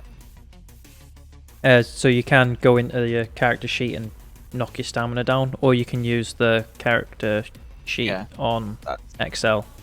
8. It just visually looks better doing it on Roll20 because you've got the actual bars, so you can see it.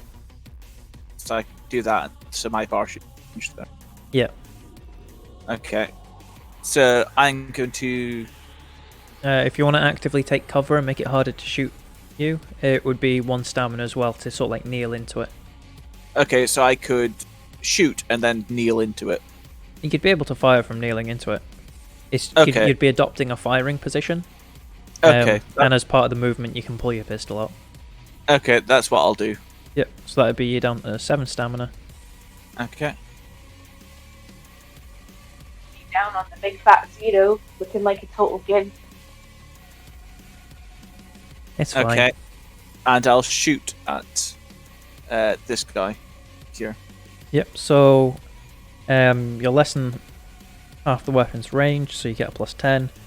I take it you'll be spending a stamina to aim as well? Yes. Yeah. So then you'd go with energy weapons plus 20. Okay. And that's the 10 for aiming and the 10 for half range. Okay. For goodness sake. We suck. 83. We're gonna die here.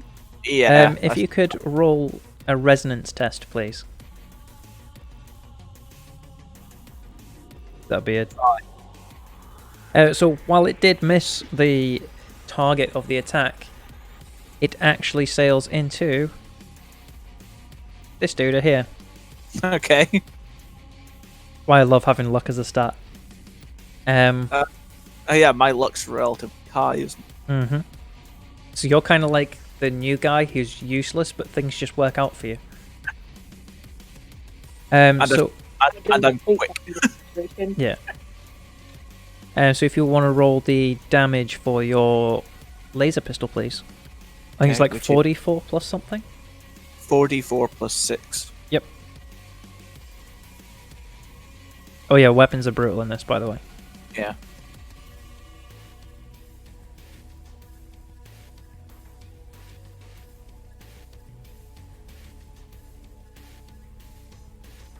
$14. So while it's not the person you shot at, it does sink squarely into his chest, and you see him drop his machine gun, clutch his chest, and there's sort of like a burn mark in his clothes, and like there's no blood coming out of the wound because it's been instantly cauterized, and he just drops to the deck. Okay, and that's my stamina down to 1. Yeah, because it'd be whatever it is to fire the weapon, and then an extra one for the aim. Yes, that's 5. Yeah. Okay. At which point it is their go. I would imagine so, yeah. Oh no! So this guy in front, he sort of starts wielding his machine gun as a club. And he's going to make an attack. What's your AC? 0. Why is your AC 0? Oh, Fast and I don't Furious. know. Fast and Furious is you gain bonus to initiative, but gain no armor class from your reaction skill. I have the highest AC. Yes. You are the Damascus of the group. 1d100. Luckily, they're just not quick enough. As they sort of go to swing it at you, they realise that it's still strapped to their body, so that because basically they had it on a strap, like holster, so they could hide it under their robes. He's gone to swing it at you, and it's just kind of tugged him, and he sort of moved forward a little bit closer to you, a little bit clumsier.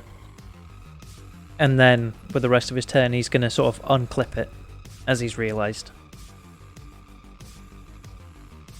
The Garlixer is going to drop his machine gun and step in sort of menacingly.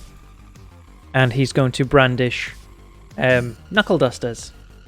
And he's going to do a martial arts attack. Which I need to get another screen up for.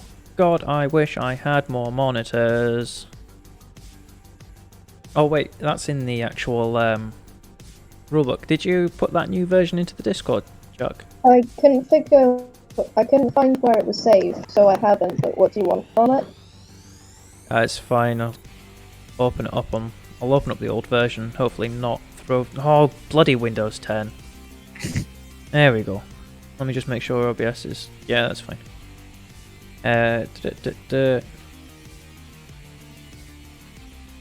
Can you do a find on this program? Apparently not. Bear me a second, I've got to scroll through the document to find martial arts. Control F. Here we go. So he's going to do a haymaker. Oh no.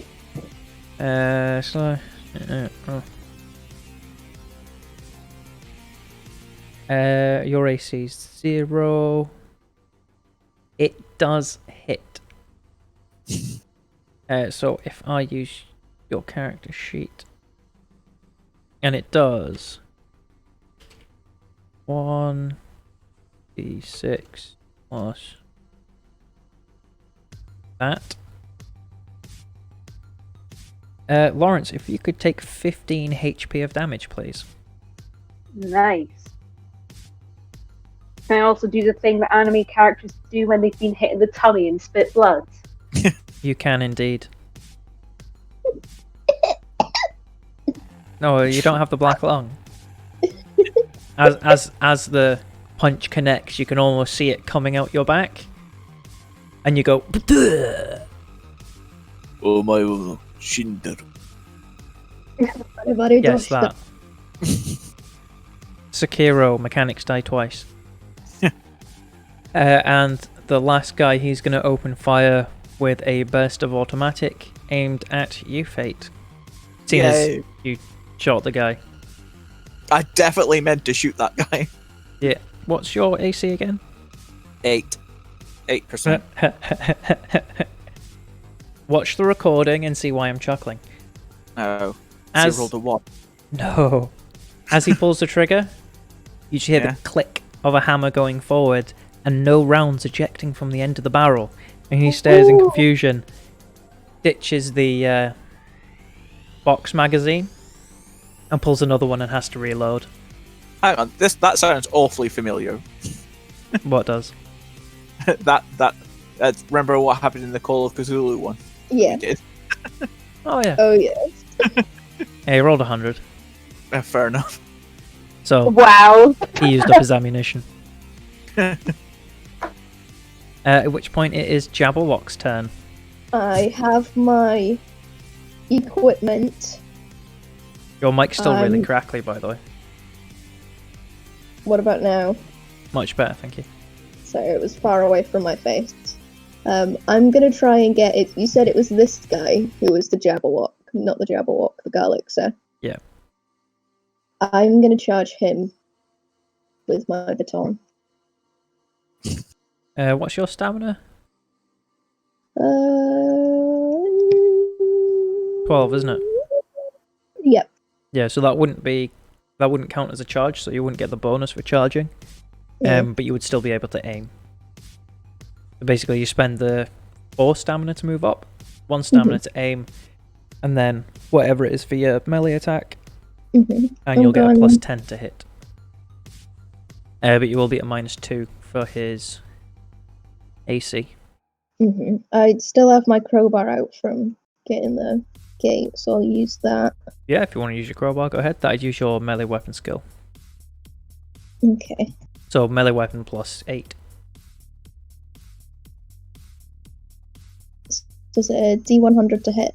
Yeah, D100. And what's your melee weapon skill? Plus 8? Melee weapons 36 plus the 8. That'd be what, 44? 44, yeah. Yeah, so unfortunately it does miss. How much stamina have you got left? That costs 4 stamina for the crowbar, so I'm down to 8. You'd be -4. down to 7. Because I moved as well. 4 Yeah. for movement, 1 for aim, 4 for the attack. So you could So make another attack if you wanted. No, can't. Hmm? She's only got 12 stamina, correct? Yeah? Yeah. So 4 movement? Oh, yeah. You'd be down by 9, wouldn't you? Yeah. You'd have So 3 she- left. I can make an attack with my police baton. That uses 3 stamina. Do you have it drawn? Yeah, I've did had them both in my hands since the alarm went off. Okay, so you've been sort of like running around with 2 weapons. Yes. Okay, yeah, go for your police battle then. That is another D100. But you don't benefit from the aim this time. Not that it matters. Not that it mattered. Yeah, if you roll damage for your police baton then. The damage on the character sheet already includes your 8 damage bonus, by the way. So 1d4 plus 8. Yep.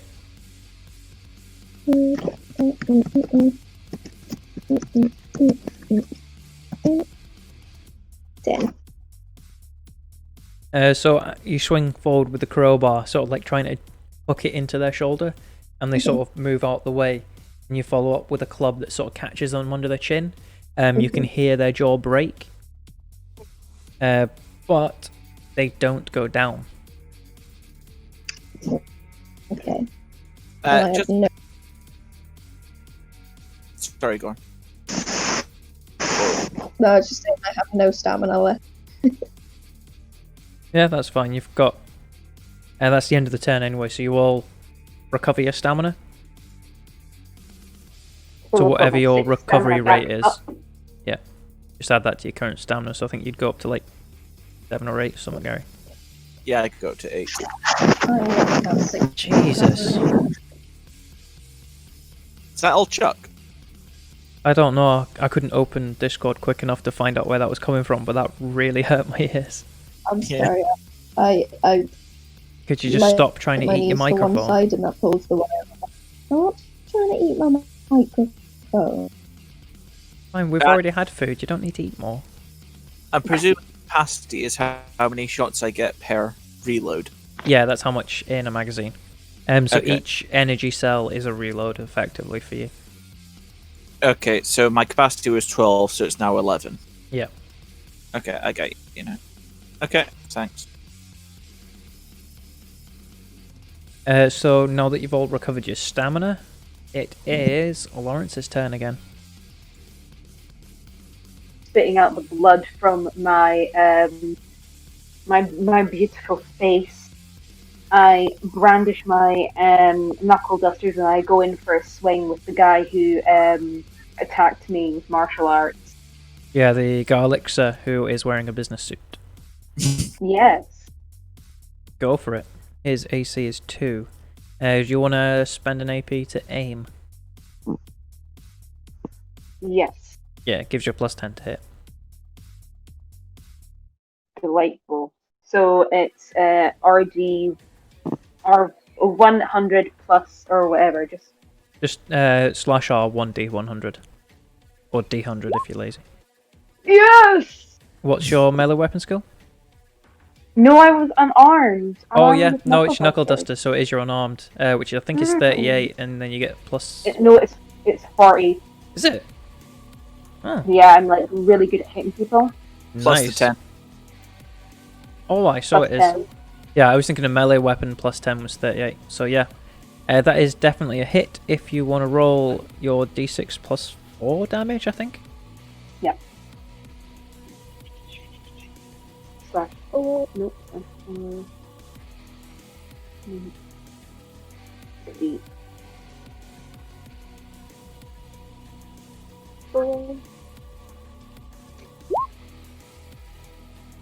So capitalizing on Jabberwock's blow to the guy's chin, which you noticed the crunch noise of a jaw break, you sort of come in with your knuckle duster from the other side of the jaw, and you just sort of crumple it. And you probably don't know this, not being a Garlixer, but they have a bone at the base of their jaw that sort of allows them to double hinge their mouth. You know, like a snake can Lovely. sort of dislocate its jaw to open wider. They sort of have Yeah. a hinge mechanism. What you've actually done is you've pushed that down into the esophagus and trapped his airway permanently shut as he collapses to his knees trying to breathe, and he'll be dead. Lovely. For all intents and purposes, he's unconscious, but every round he'll basically die a little bit more. I suppose he's technically suffocating, isn't he? Yeah, he's suffocating on his own secondary jawbone. Delightful. So that cost me 4, didn't it? Because it's 3 for the knuckle dusters, 1 for the aim, yes. Nice. So I can't go anymore. How much stamina does that leave you with? 2. Oh, damn. So if that is the end of your go, that would then become Fate. Fate, please shoot the guy that's in front of me, thanks. I think you'd be kind of blocking my line of sight to him. I think that would be a little bit risky. Yeah.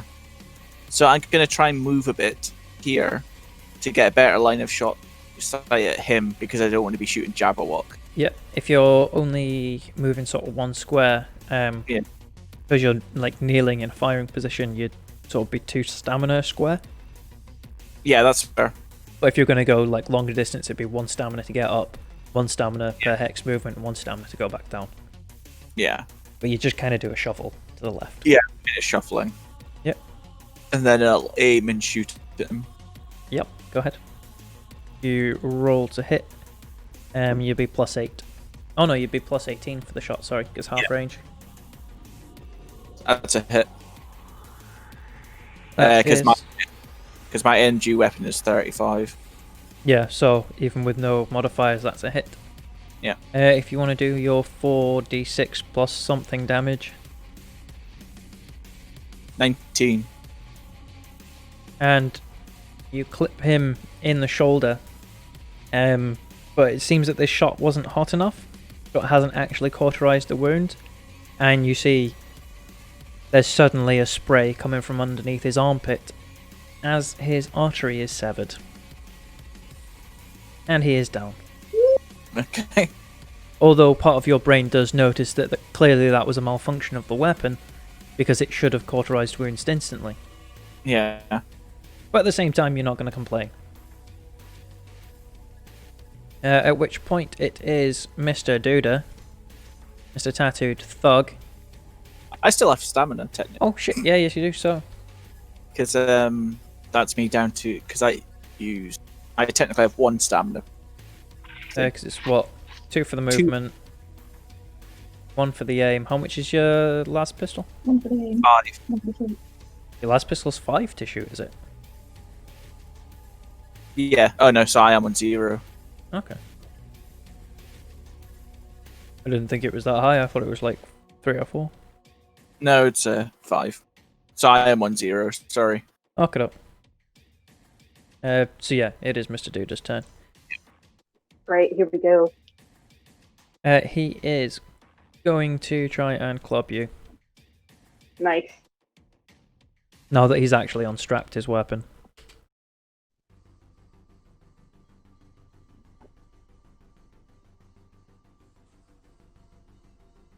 So his first swing misses, it sort of sails over your head, and then he goes for a backswing. Which does connect. Which would then do...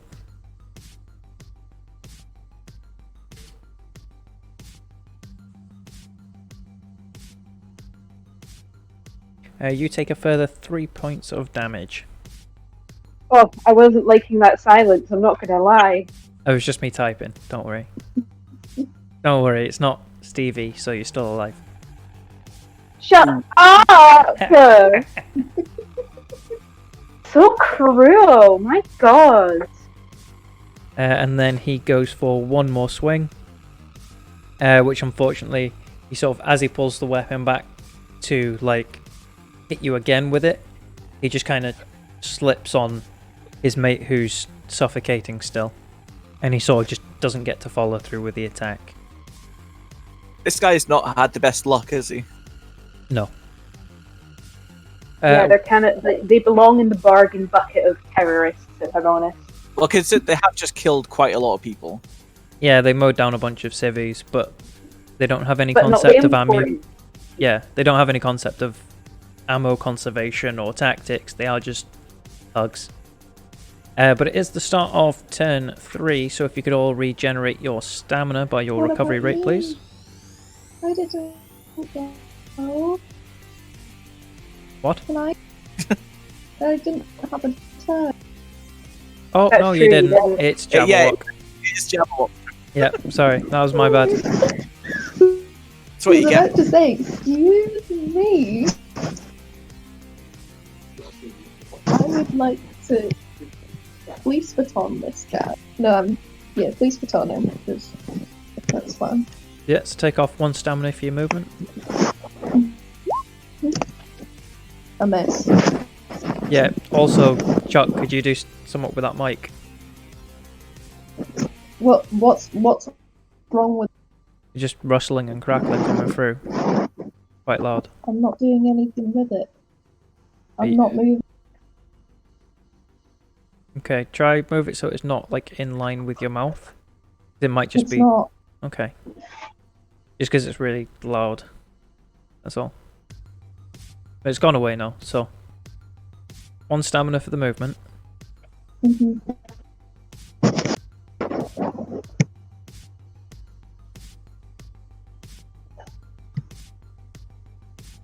And then how much stamina is it to use your weapon? You say 3, sorry. It's hard to hear you. Yes. Okay. I don't know what it's doing. It's probably your laptop. It's not liking the connector then.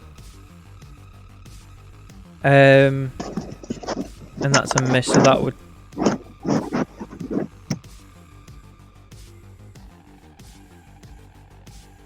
Right, so how many stamina are you on left now, love? 2. 2. Okay. So you don't have anything else to do then? No. Am I sounding better? No, it's got much worse since I've mentioned it. Should have just kept my mouth shut. You just kept me moved closed.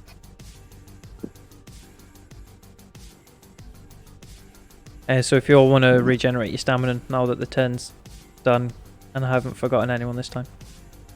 I've already done. Cool. Chuck, if you could start doing your stamina on the Roll20 sheet, sorry, just so I can see it as well, please. Yeah. Cheers.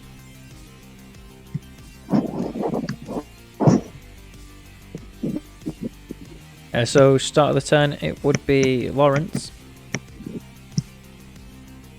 I go in. I'm feeling frisky and fine. I'm using my knuckle dusters again, and I'm gonna aim just because I want to max it. So 15 under, yeah. Say again, sorry.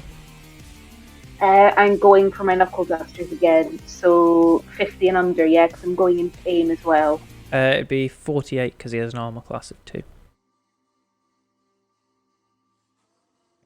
So basically you get your plus 10 and then minus 2. Sweet.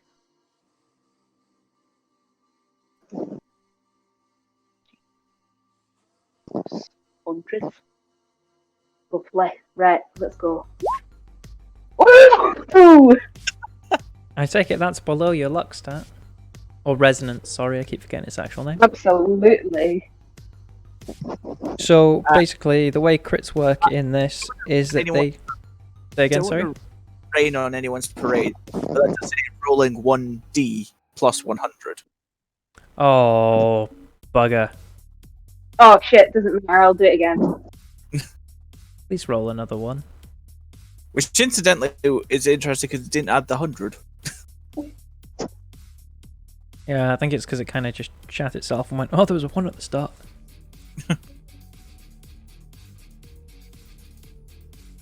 Sorry, I'm very incompetent. I will learn. It's fine, you just got my hopes up for a little bit, that's all.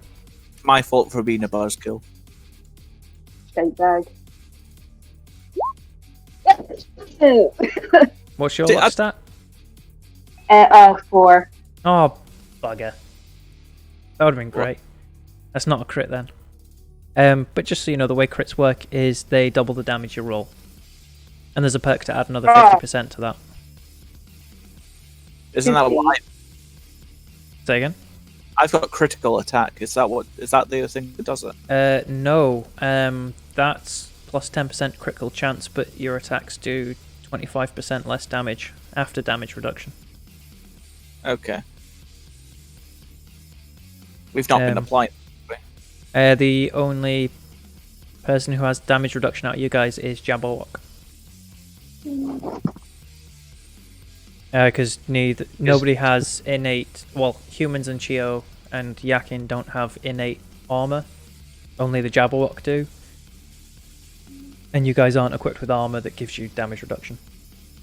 Okay. So, should we have been reducing their damage when I hit them? Oh, I was reducing their damage for the armor they're wearing, which is none. Okay. They're just in regular clothes. Okay. Because I do have critical attack. So I think that lowers the damage I do, doesn't it? Yeah, it reduces it by a quarter. Yeah. But I've been factoring that in. Okay, fair enough. And so how does crit chance work then? So you see the crit chance stat on the character sheet? Yeah, it says 17%. Yeah, so when you're making an attack roll, yeah, if you roll a 17 or less, it's critical. Okay. So whilst you do 25% less damage overall... I've worked out. Sorry. Yeah.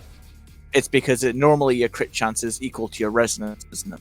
Yeah, so But for I've got 10%. outside of combat, or for Yeah. anything that's not an attack, it's your base resonance. Yeah. For attacks, it's your critical chance. Okay, I get you. So in combat, my crit chance is if I roll a 17 or less. Yeah. Okay, I get you. Sorry. No, that's alright. It's quite complicated. Shall I roll my 1d6 plus 4 now? Yep. Sorry. Sorry No, about okay. that. No, it's okay. So, as he's sort of stumbling over his suffocating mate, you just sort of take a chance and just whack it into the side of the throat. And he sort of goes, as he is very injured because he just took some brass knuckles to the throat. But it didn't quite crush his windpipe. He's still standing. But if you have stamina left, you can follow up. Yeah, actually, I will. I'll do the exact same again because I used 4 points and I'm going to use another 4 points to aim and do what I do. Yeah, go for it.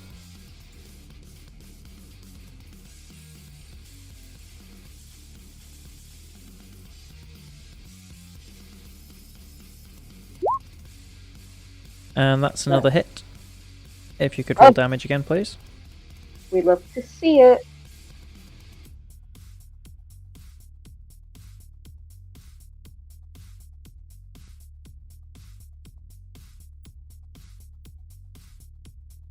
God, it feels a hell of a lot later than 20 to 8. Is my game that boring, is it, Gary? No, it's more like it's pitch black. Oh shit, so it is. Yeah, with that 9 damage, you sort of, as he stumbles back, breathing, you go in, pound your other knuckle duster into the temple, and there is a resounding crack and a thud as he hits the deck. The good noise. I mean, not if you're him. If you're me. True. At which point there is no further threats that you can see. Although, as you see the street heading off to the left as we look at it, those of you who can see down the street can see that 100 meters to 150 meters there is craters from explosions. And the area is starting to glow orange. Let's get inside, my dudes. Yeah, let's get inside. Gonna call over to Fate, like, coast is clear, we need to fucking run. Yep, the bunker doors are open. And you sort of just scan your IDs as you run in. And then suddenly, the spinny orange lights, they start going. And a handful of people sort of pile in behind you, sort of emerging from the carnage around.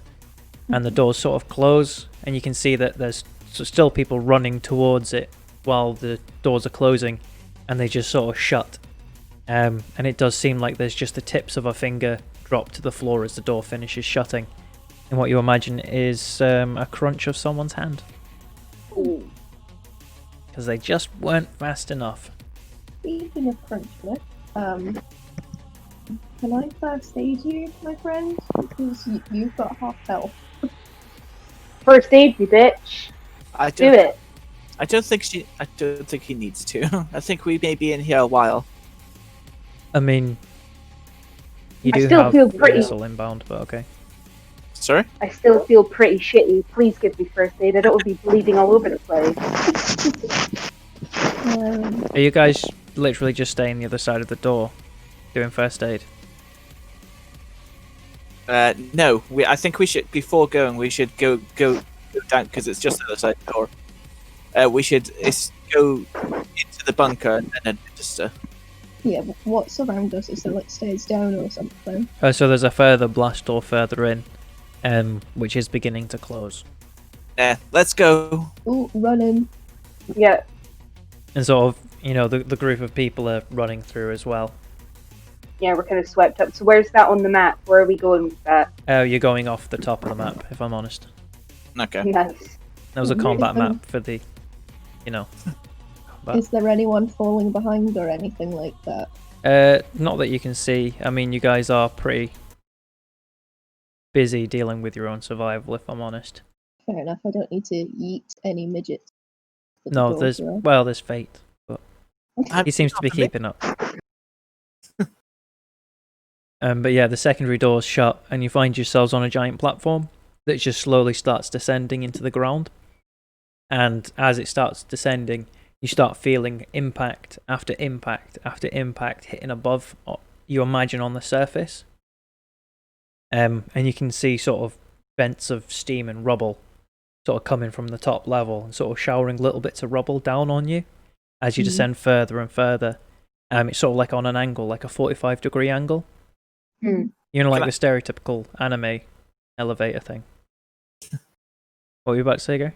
So, is there? Can I see any guy with a trench? There is, yes. There is a man with a trench coat who looks visibly shaken, but he's not saying much to anyone. And he is carrying a Yakin female who's bleeding heavily from her head. Not like I'm gonna die bleeding, but like someone hit me in the head. And she's unconscious. She's not unconscious, no. She's just very drowsy. Probably concussed.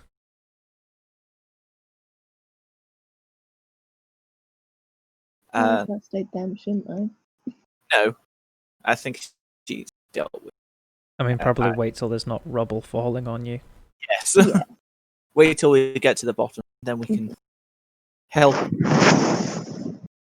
So, after a couple of minutes, though it does feel like an eternity, it does sort of reach a point where the rubble's not falling on you anymore, and you reach sort of like a ground level, what you'd assume to be sort of 100, 200 meters underground, which on a 45-degree slope is quite a distance to travel. And in front is like a sealed blast door that's slowly opening up. You can see that has 117 stenciled on it. In sort of like it's the grey concrete with 117 stenciled on in sort of like health and safety yellow. Yeah. And as the doors open, you see standing in there is Overseer Catherine. And she has a bandage on her forearm. And you can see that she's kind of bloodied and she's been through the wars as well. Yeah. And she's holding a las rifle, which you can tell has been discharged recently because the barrel's still kind of smoky. Because the earlier gen las rifles sort of superheated the lenses really quick sometimes if you're firing on full auto. You guys probably wouldn't know that much detail, but floor dump. Nice. And she sort of yells for everyone to get in. The doors will only be open for another minute. Okay.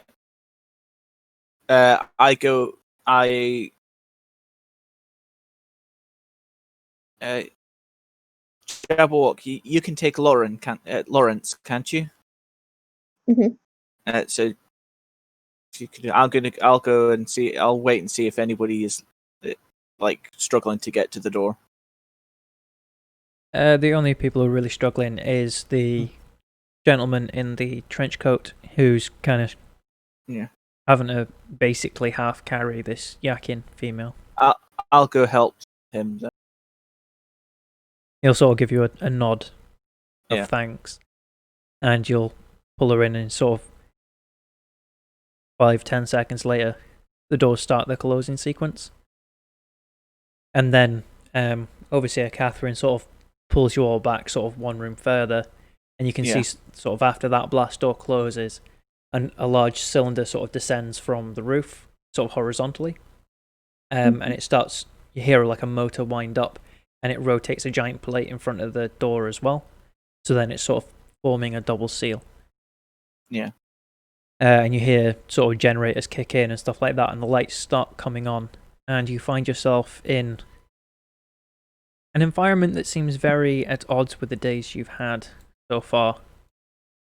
And it looks a little bit like this on the inside. looks like, Zesty. Yeah. as I say, looks a bit I was about to say it looks a bit pixelated, but that was just because it was loading. Aye, it might take a second to take the load. I was like, that looks like a scene out of Final Fantasy VIII. No, it's not that bad. It looks like it's released from 10. No, as in whilst it was pixelated. I know. But with that, we will take a quick break there. That's all right with everyone? Yeah, I need to turn on a light. Aye, I was going to do the same. So as the door finishes shutting and sort of winds in the extra bulkhead, you can still feel the vibrations of the impact above, but it's a lot more muted down here. Fate, Overseer Catherine turns to you, and she's like, I'm glad you guys made it. It seems we've come under attack. I'm not sure who or why yet, but it seems that there's some sort of orbital bombardment, and it's destroying the surface. And she sees that you're helping the coated man with the yak in, and she's like, Victor, I feel kind of bad for asking you to come planetside now. I don't suppose you know anything, as you've just landed planetside. And he just shakes his head glumly. There is something, Overseer. Yes. On our, what was the train called again? Sorry. The maglev. It was on the circular maglev route you were on. Yeah. We encountered a sleeping, well, I say man. Seemed like a homeless man, but he was mentioning or mumbling about an order of, or disciples of Keith. And as soon as he awoke, as soon as I approached him to question about this, he said, I think it was redemption upon you, or something of that ilk. And all of a sudden, the emergency procedure came into place. Yes, I don't think it would be caused by that man. I think it was perhaps mere coincidence, or even dramatic timing. But it seems this attack was planned far in advance. And one other thing, there were a group of men outside the building, and they were shooting people as they tried to enter the emergency shelter. I presume you encountered something of that as well. Yes, I came through by other means, but it seems that me and some of my companions were intercepted also. We had to fight through. I think only 2 of us made it. And by this point, you've sort of been walking through down into sort of the level that you see on the screen. You can see sort of out on the benches outside the apartment sign. There's, a couple of wounded people. Someone's tending to an injured person who seems they've received gunshot wounds. Our main priority now is to treat the wounded and take count of who we have, and if I'm honest, what skills we have, as I'm not sure how long we'll be down here. I motion towards Lawrence and say that they were... Lawrence here is... The 2 of us are okay, but Lawrence here got injured. If you could see to him too, please. Of course. Lawrence, come along. We have what will pass for a med bay set up. And then... I just kind of scoff and look a bit sardonically around at the place, and I'm like, Jesus, this is nicer than my old apartment. Well, it was never intended for use, though I must say I did blow quite a lot of the operations budget on it. But I will explain all that I can in due course. And then she sort of guides you to the person who's tending the wounded on the benches. He's wearing sort of like a medic uniform. And he sort of helps the wounded person up and then sort of guides you down into the administration block where there's a med bay set up, and it's quite an advanced one. It's like an auto med station. So literally, if you just lie on it, it'll heal your wounds in sort of an hour. It can even do like broken bones and major diseases and stuff. But over the next coming months, Overseer Catherine sort of organises Jabberwock. You again take lead of a security force to make sure that people are held in check and they're not sort of panic looting and stuff like that. Lawrence, you end up in charge of the engineering team, so maintaining the bunker as best you can with what little supplies are there. Fate, you become sort of her administrative aide, and also you sort of are delegated the task of the fueling and energy requirements of the bunker, making sure that you sort of pull the power down to save fuel when people are asleep, blah blah blah. Yeah. And Overseer Catherine sort of explains that it seems the disciples of Keith were part of an infiltration from the Galactic Federation from as far as she can uncover. And all long-range and short-range communication systems are down. So it seems that there's something blocking communication in and out. She suspects, though she can't prove it, that the entire solar system may be under similar restrictions, shall we say. Okay. But any more than that, without going to the surface, and without going into orbit and finding out for themselves, she doesn't know for sure. And that's where we will end it for today. Delightful, that was fun. Yes, I shall stop the recording now.